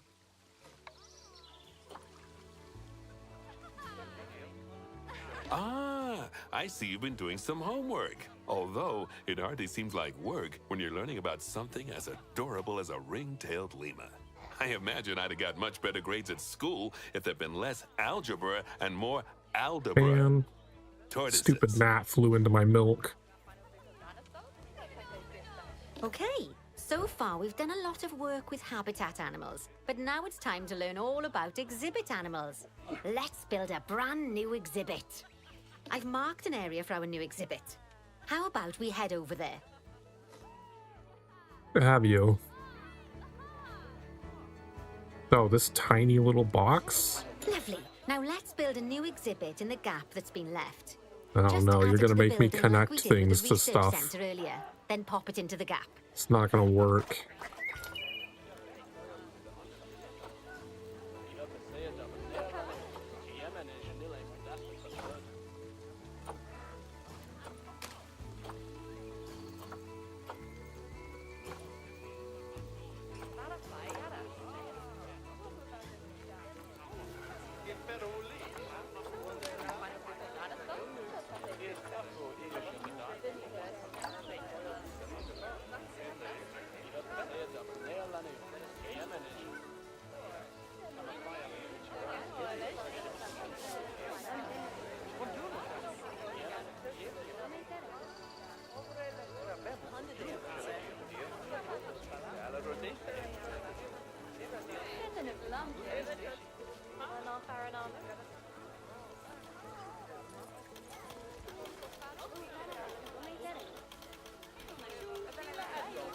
What is fucking happening?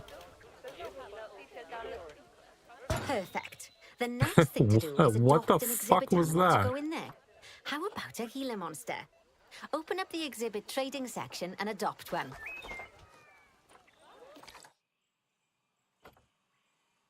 Just as we do with habitat animals, we need to send the Gila monster to the exhibit. Select the exhibit to send it there.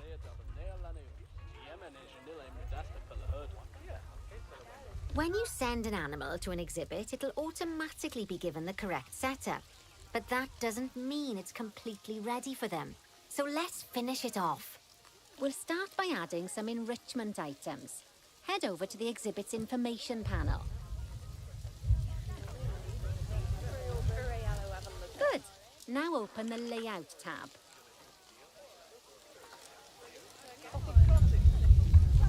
As I'm sure you know by now, you can unlock more enrichment levels by having one of your vets do some research. Now we'll also need to set the temperature and humidity in the exhibit.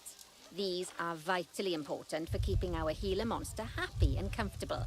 Open the Climate tab.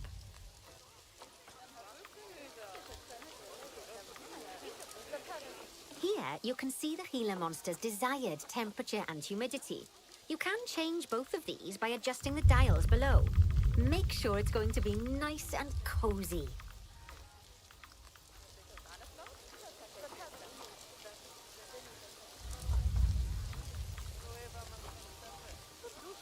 That's the ticket. And the last thing we need to look at is setting up the different windows. So open up the Windows tab. You can edit and customize any of the windows on an exhibit. A window can be closed and blank, or have a two-dimensional background, or even a three-dimensional background on it. Why don't you have three a play around with dimensions. the options?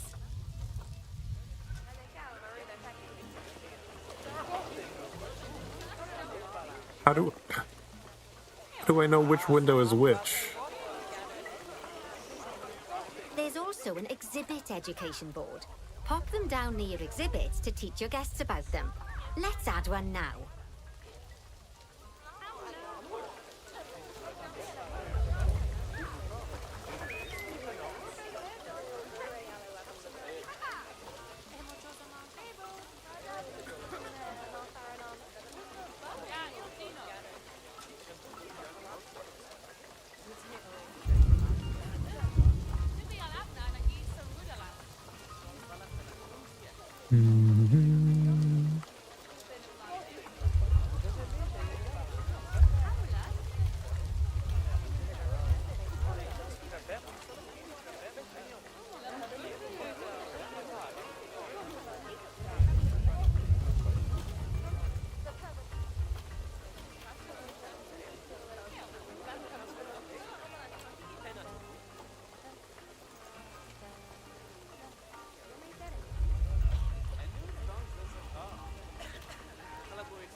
All right, I have to set it.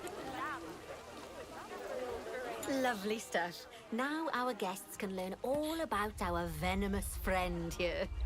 Right, now, I've got a bit of a big job for you. I need you to increase the number of species in the zoo.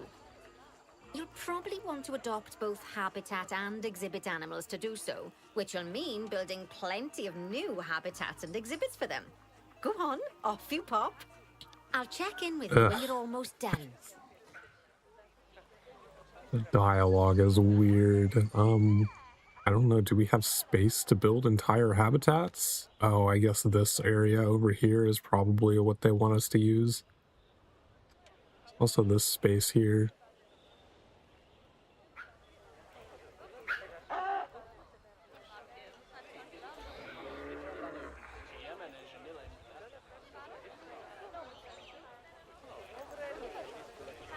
It's another location here that's empty.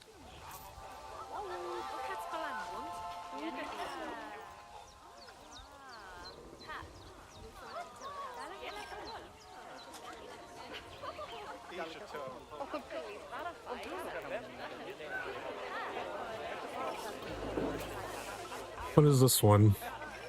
An iguana?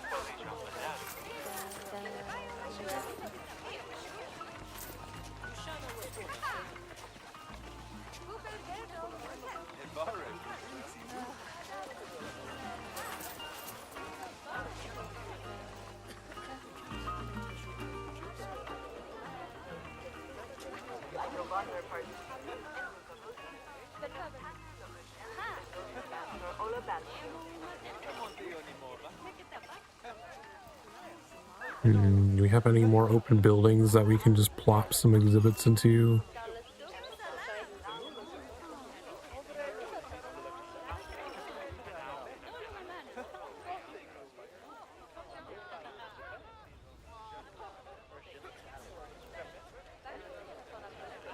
Okay, what animals do we even have available? Assuming we're pretty limited. Have a bunch more bonobos. Kind of weird to randomly bring hippos into this. Do we already have these lemurs? Yeah, we already have these. So we have red ruffed. What are these? Mandrills. These are the ring-tailed.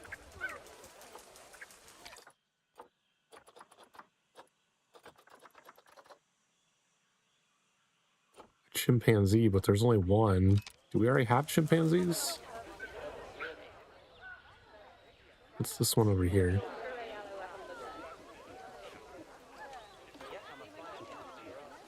We do.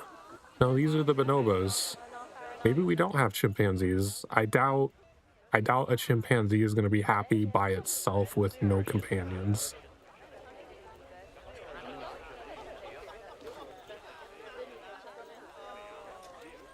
Outsider integrating. What does that mean? Did it just... Did we adopt it recently? When is this alert?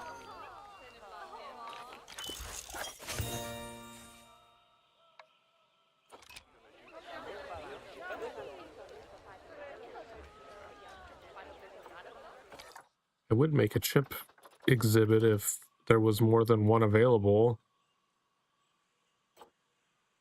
Wait, some of them cost money and some of them just cost leaves. Oh, those conservation points, right.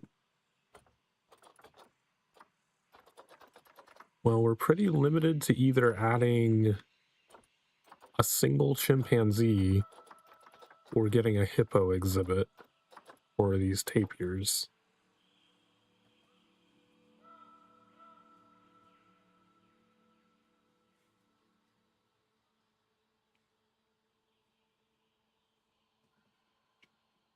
Pretty sure hippos require a lot of space, though.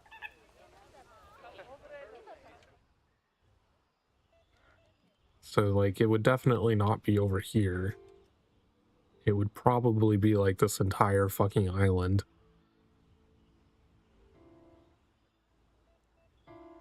Why is there just... What? Oh, we already have hippos. This is this. Oh. I didn't even notice that they have like this entire enclosure in the middle here. Okay, so we don't need to get hippos. What's their habitat?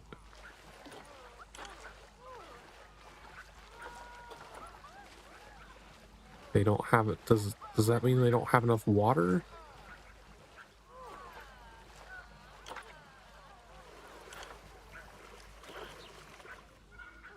Okay, so we have hippos. Do we also have tapirs somewhere? And I just don't know about it?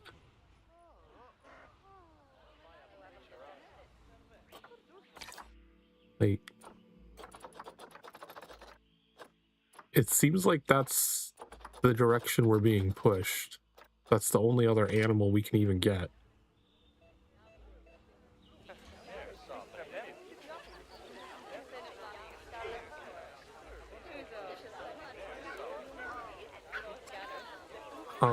So, because it wanted us to do 3 more, so I'm guessing the other 2 are going to be in exhibits. You can get giant burrowing cockroaches and land snails and frogs. We might just make exhibits then.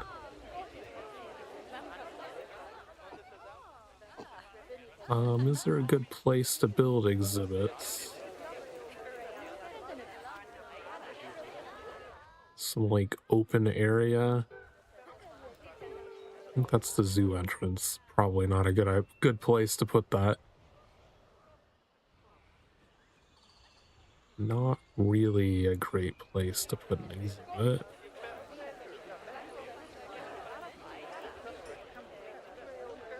It's like we could smush a couple of them in here.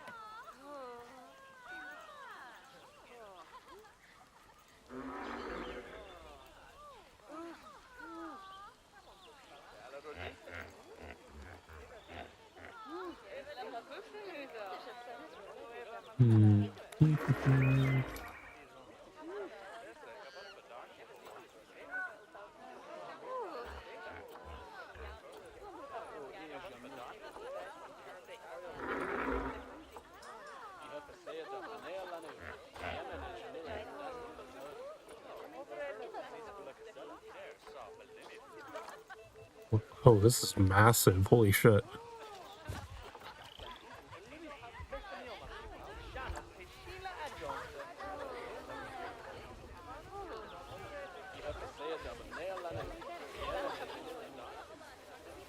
Why will this not go up onto the path?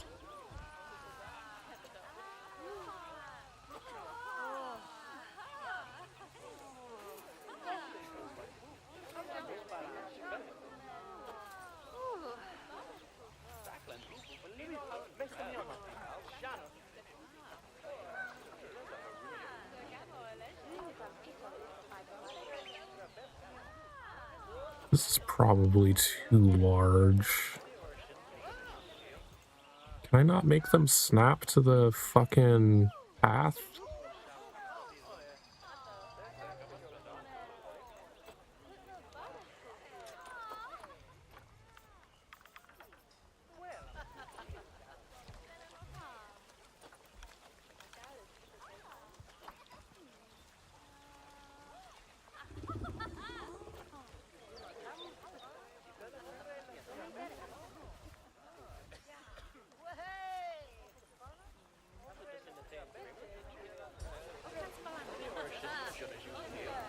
That's still slightly off the ground.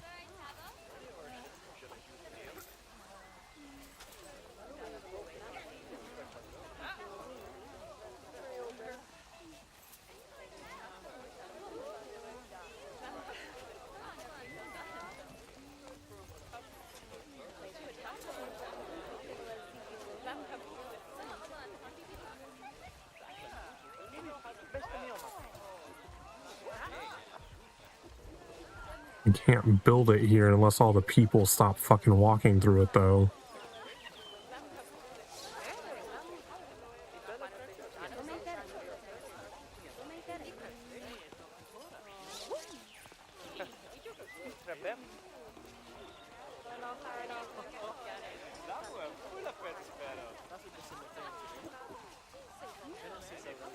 Which I don't think is ever gonna happen.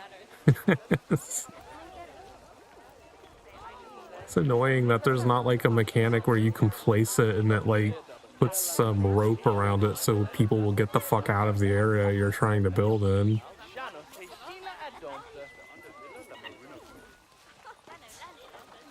Well, fuck that idea.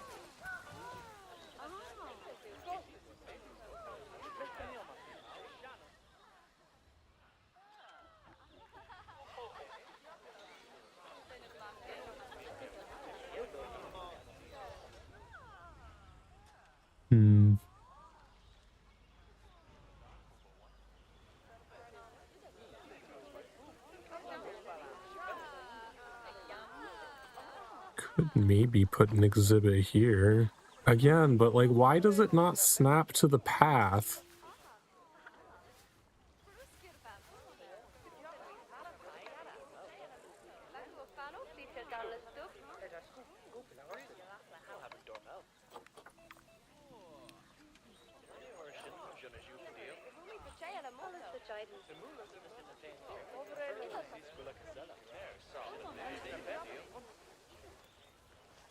That's still like very slightly above ground.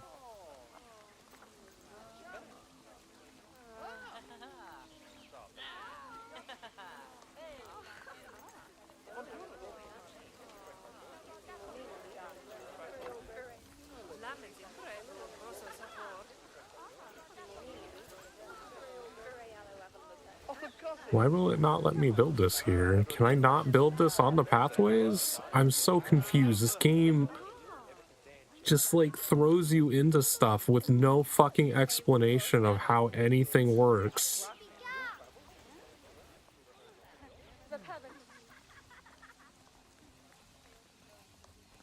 Like, why can I not build that here?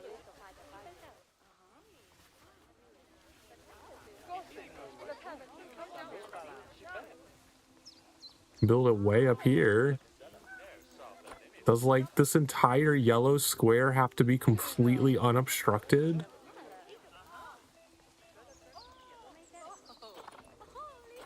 What is this?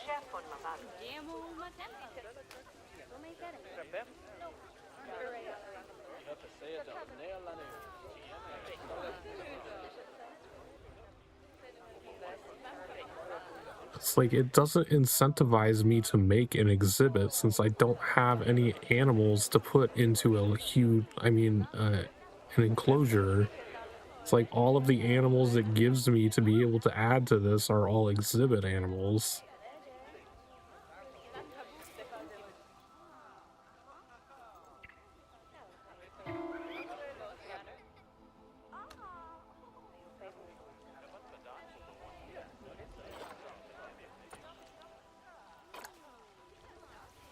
walk through exhibits.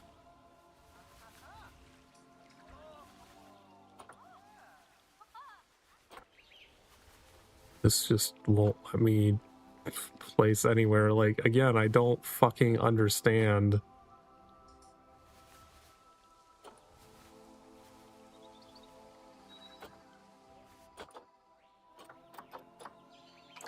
Is it just because the ground is uneven, it doesn't know how to place shit properly?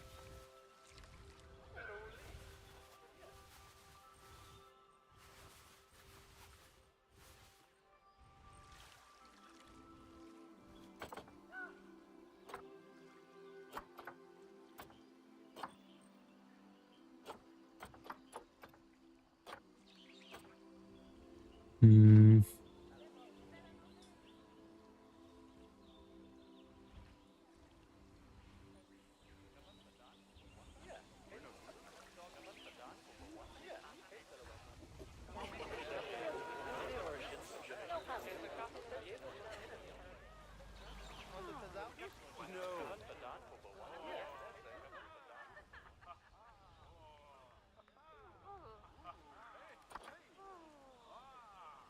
Could I...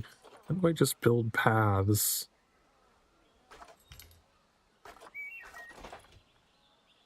Where's just the path tool? Like, it's literally... There it is, way over there.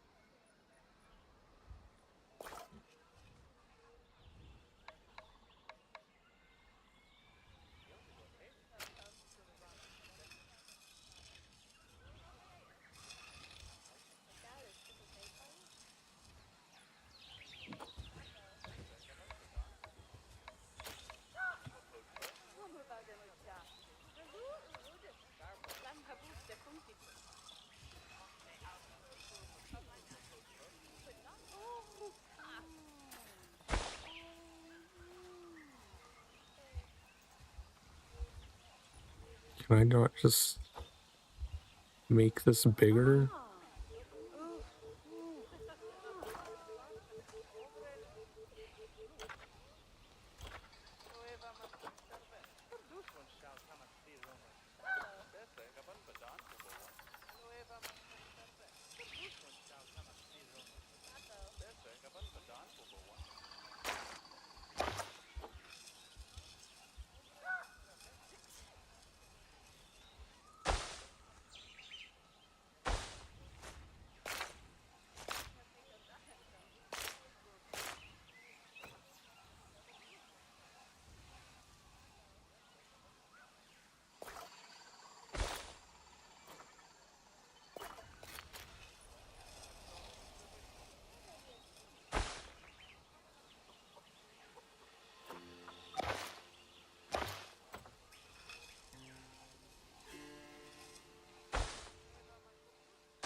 This is such a weird experience.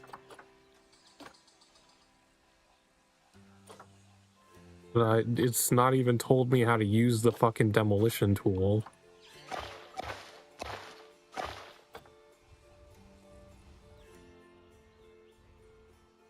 Can I not just widen the existing path? Q. Staff paths.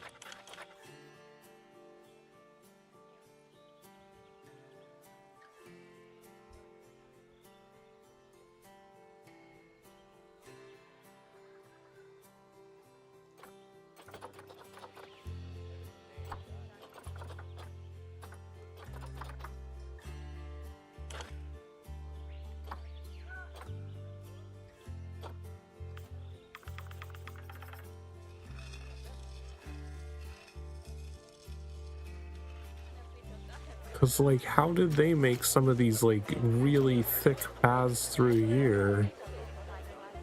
I guess they are all just 10 meter wide and they just carefully place them.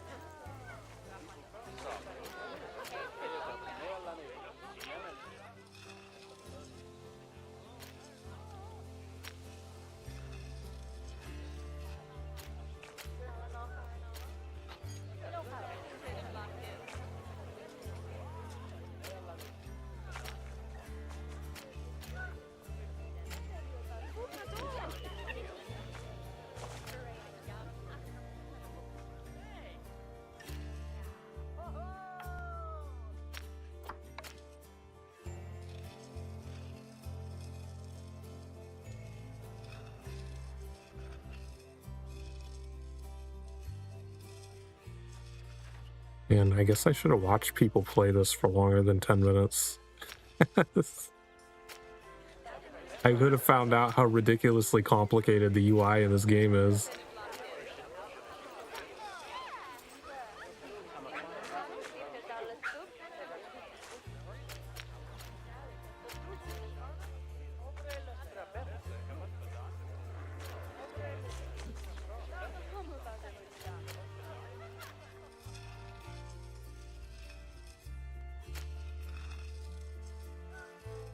I don't really want to make a second path here. I just... Let's see.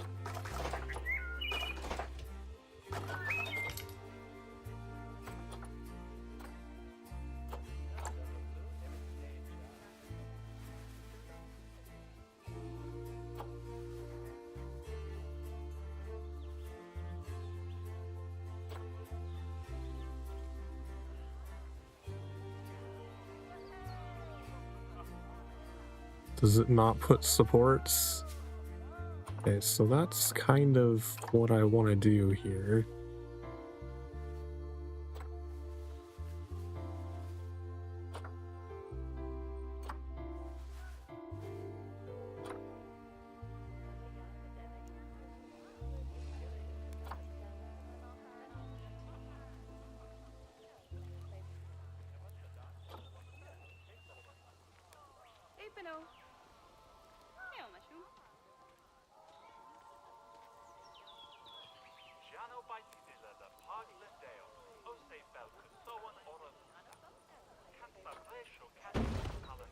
I do that. It's not gonna make supports for some reason. That's kind of fucking weird.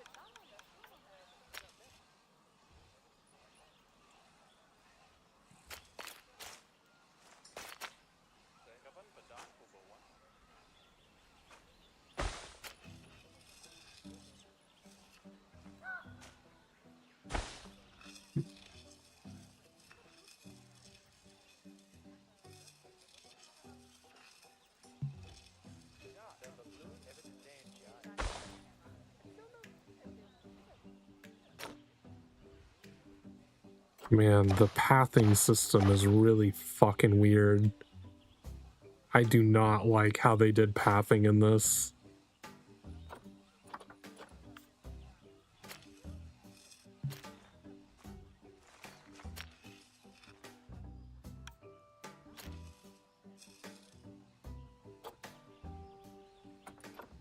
It's like, I just want to make a fucking straight path around here. Why has it got to be so fucking complicated?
You know what? Fuck it.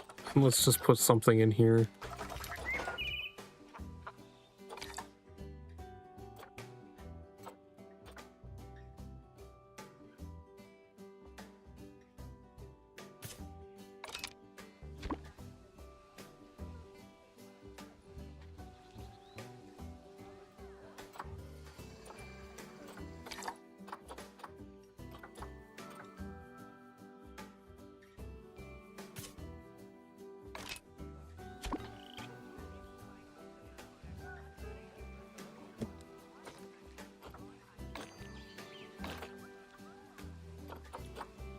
exhibit layout.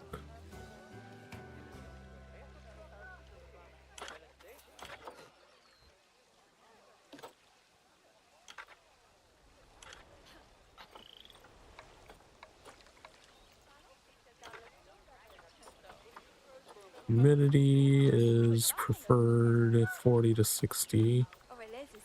Drop that down to 50.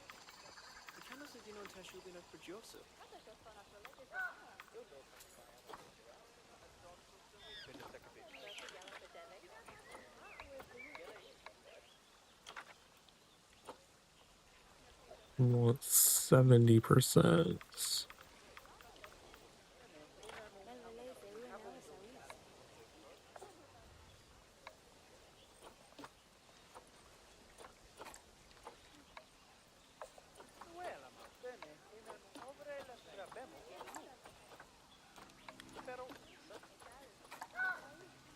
No, Murjano espera.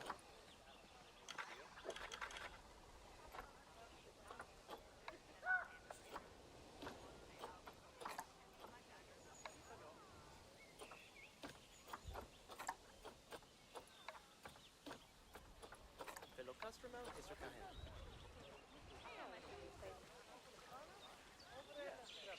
Who's one little CP per home per dome?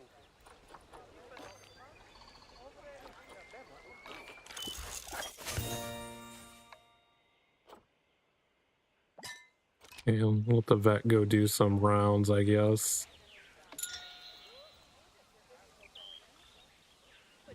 Why did that only increase species to 10?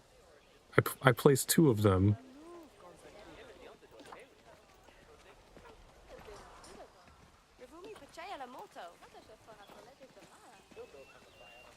I'm so confused.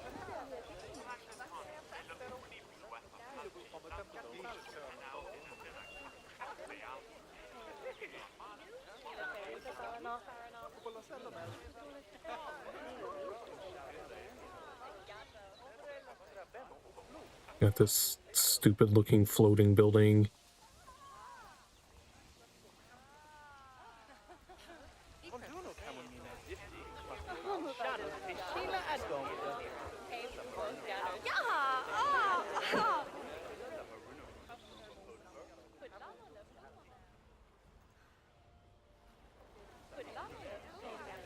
Like, what exactly happened here? Like, why is only one of them counting? Did I already have one of these?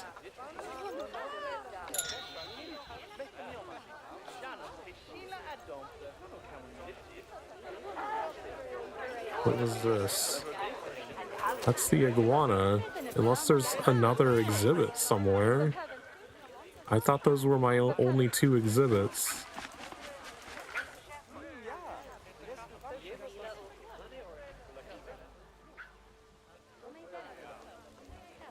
Oh, I have another exhibit here. I do already have cockroaches. Damn it.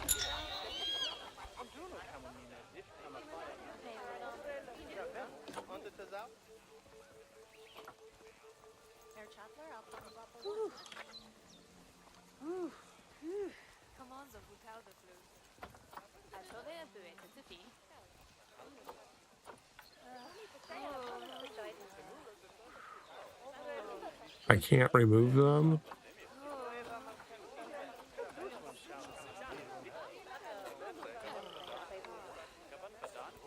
Oh, move. Them over in this other exhibit of the same kind.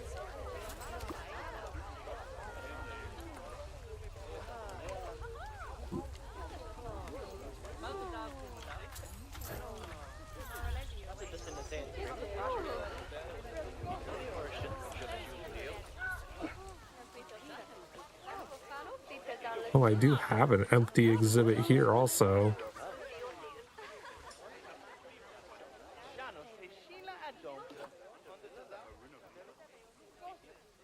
Okay, so this is because there's not any animals in there anymore.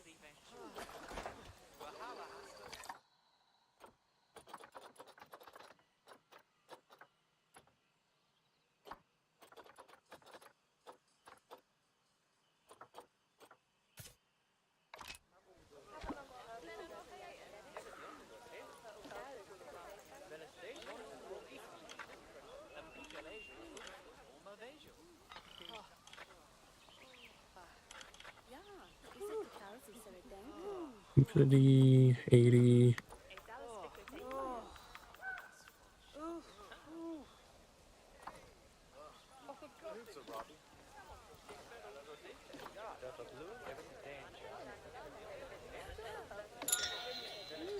Okay, that gets us to 11. I think the only other animal we have available is the chimpanzee, and there's only one.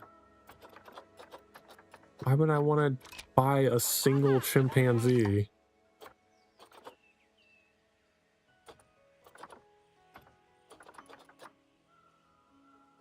All the tapirs are gone. I forgot we had the tapirs.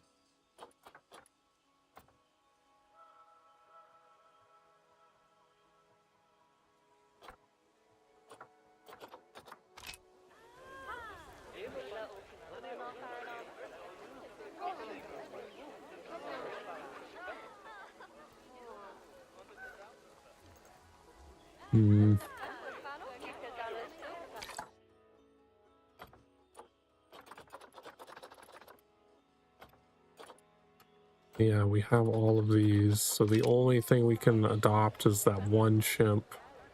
Why is there just a random building down here?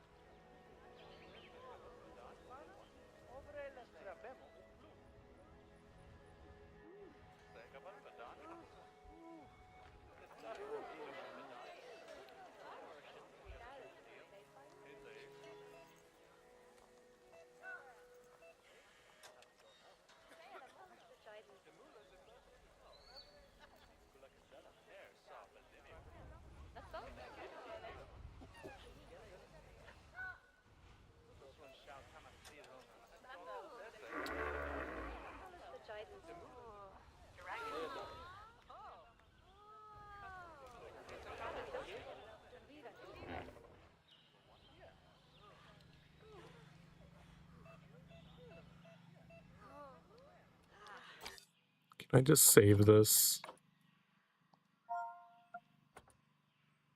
and go do something else?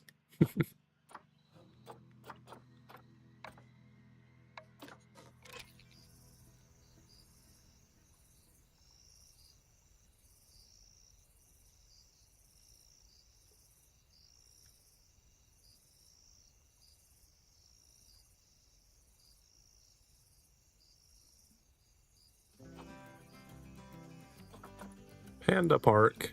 That sounds more fun.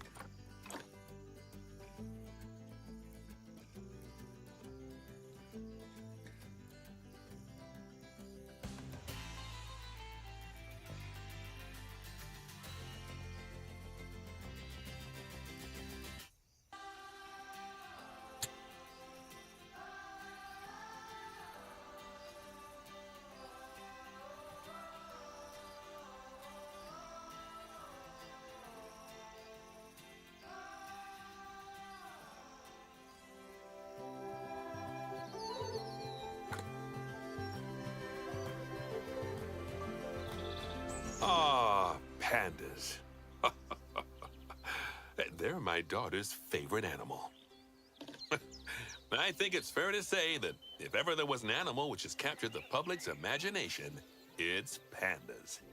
Oh, well, that's assuming you ignore cats and dogs, obviously. It'll take more than a cute bear to knock them off of the top spot. Oh, but did you know, thanks to the incredible conservation work that's being done in China and around the world, pandas are no longer endangered.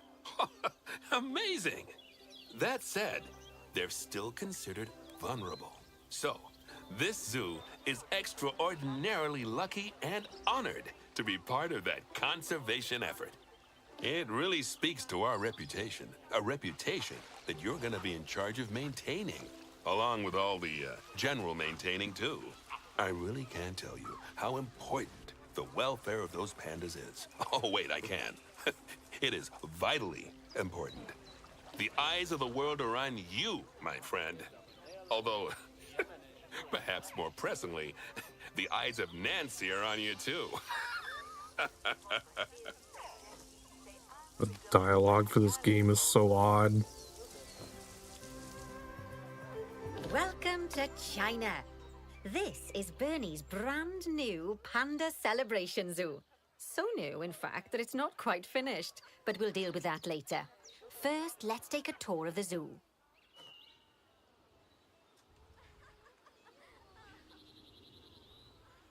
In panda habitat. Oh, here. Obviously, the giant pandas are the main attraction for this zoo, and luckily for us, we have one which was born just a few days ago. Let's go and have a look at it. Go on, don't be shy. Select the panda cub. Oh, doesn't it just warm the cockles of your heart? So cute! Did you know that giant pandas, or Ailuropoda meronaluca for being formal, are the only entirely herbivorous bears? They can actually eat up to 38 kilos of bamboo a day. Not that surprising, given that they'll spend up to 14 hours a day chomping away. I don't imagine this little fluff ball has that kind of appetite yet, though.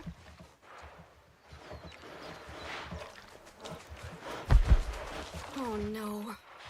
I just got word from one of our keepers that a sable antelope was placed into a habitat without going through quarantine first, and that they're displaying signs of disease. We'll have to move them into quarantine to stop the infection from spreading to the other animals. To do that, go to the highlighted habitat, find the infected animal, and then select them to bring up their information panel. Good. Now choose Move, and then transfer them into quarantine. I've highlighted the quarantine facility in the zoo for you.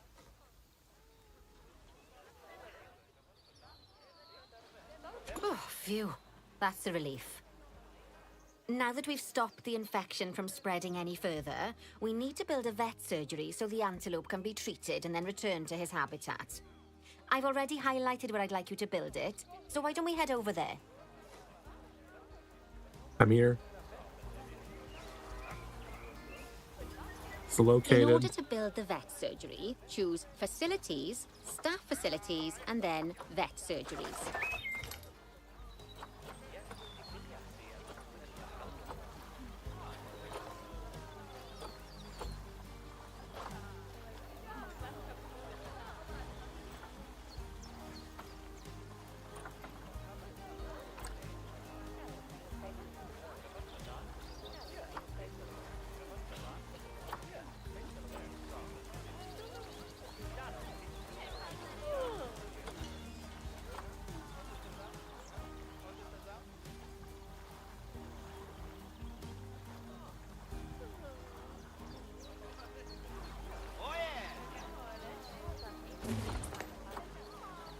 That's the job.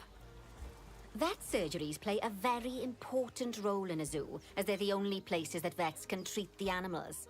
Once there's room for the antelope, the vet will pick them up from quarantine and bring them to the surgery. Yes, diseases can spread through a habitat quite easily, especially if the water inside it isn't being cleaned regularly. As it happens, I just got a report that one of our water treatment facilities has broken down, and the water in the flamingo and saltwater crocodile habitats has gotten dirty.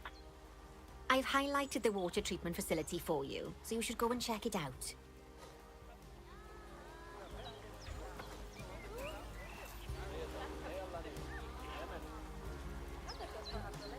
Located at. Select the water treatment facility to bring up its information panel. Yes, I don't think you need a degree in mechanics to tell that this thing's thoroughly banjaxed. Use Call Mechanic to bring an expert over to fix it for us. So, just to explain, water treatment facilities work in a similar manner to power sources, in that they have a radius of influence around them.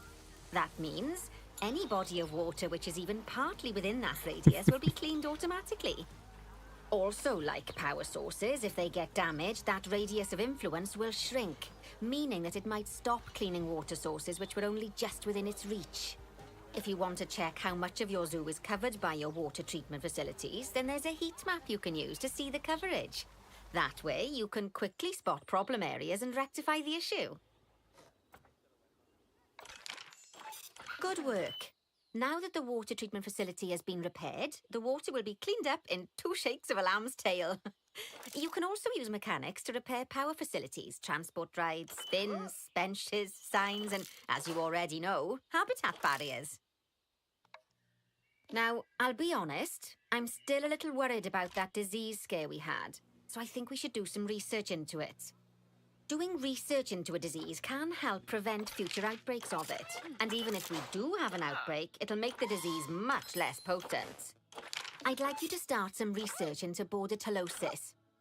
Disease research can be found in vet research, so head over to your research centre and get one of the vets researching it. Oh, it's over here. Lovely job. Once that research is complete, I expect we'll send that disease packing in no time. Workshop 1. Whew! That was a close-run thing with those antelopes. I dread to think what might have happened if you hadn't got them into quarantine as quickly as you did. Fast thinking there. We had a horrible outbreak of viral gastroenteritis here at Goodwin House. Although, luckily, that was just limited to me and my wife.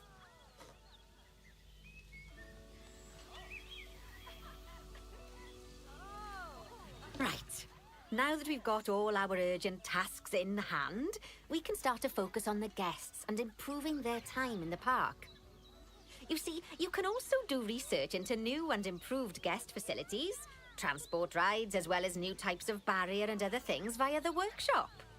I've highlighted the workshop for you. So head over there, select it, and then choose View Workshop.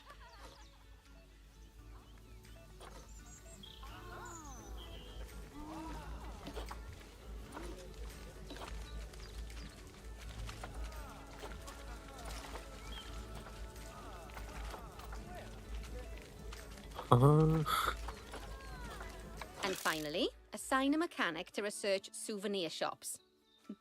I can't wait to see the next big innovation in zoo merchandise.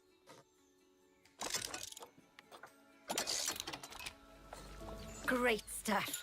That research will take a little while, so let's have a look at something else in the meantime. Because we've had some good news.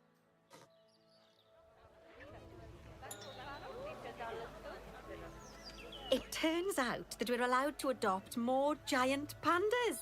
The authorities have given us 3 females to help with our breeding program.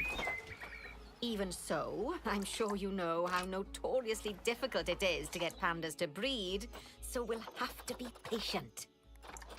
Our current giant panda habitat is full to the brim, but luckily we've already got another habitat ready to go. But before we move our new pandas in, they'll need to go through quarantine. Of course, we can't do that until we've accepted them. So open up animal trading and go into the animal reward section. I already did that.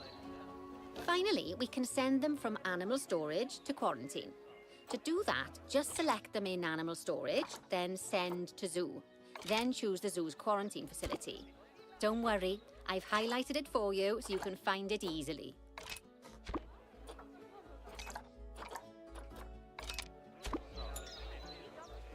While we wait for them to clear quarantine, you should set up their new habitat so they feel at home in there. I'll also need you to bring over one of the male pandas from our other habitat, because without him, we're not going to have much of a breeding program, are we? So go on, move him over and get everything set up for your pandas.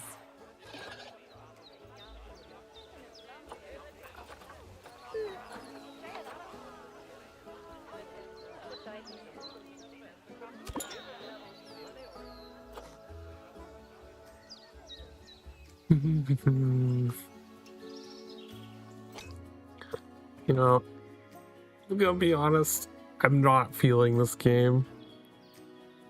It's so overcomplicated and confusing and clearly not built to work on console. I don't know if I'd have a better time with it, trying to play it on PC with keyboard and mouse. But even trying to think about what it would be like on PC, I feel like the mechanics of the game are just not well built. Maybe that's why I don't see a lot of people actually playing this game. I don't know. I thought this was a pretty popular game, but my experience with it so far has just been, why do people play this? I don't understand. I'm just gonna stop for now and come back when Crime Simulator is ready at 8 p.m. But thanks anyone who stopped by. I'll see everyone in a few hours.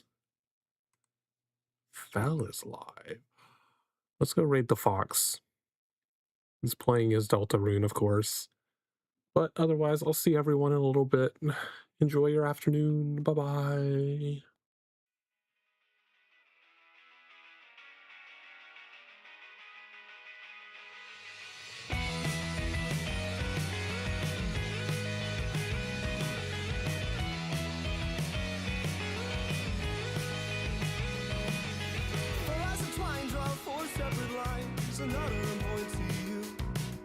A tangled nest of knots I confess, but the intent was there. I swear he set our sights on something that we thought was true. So now we sit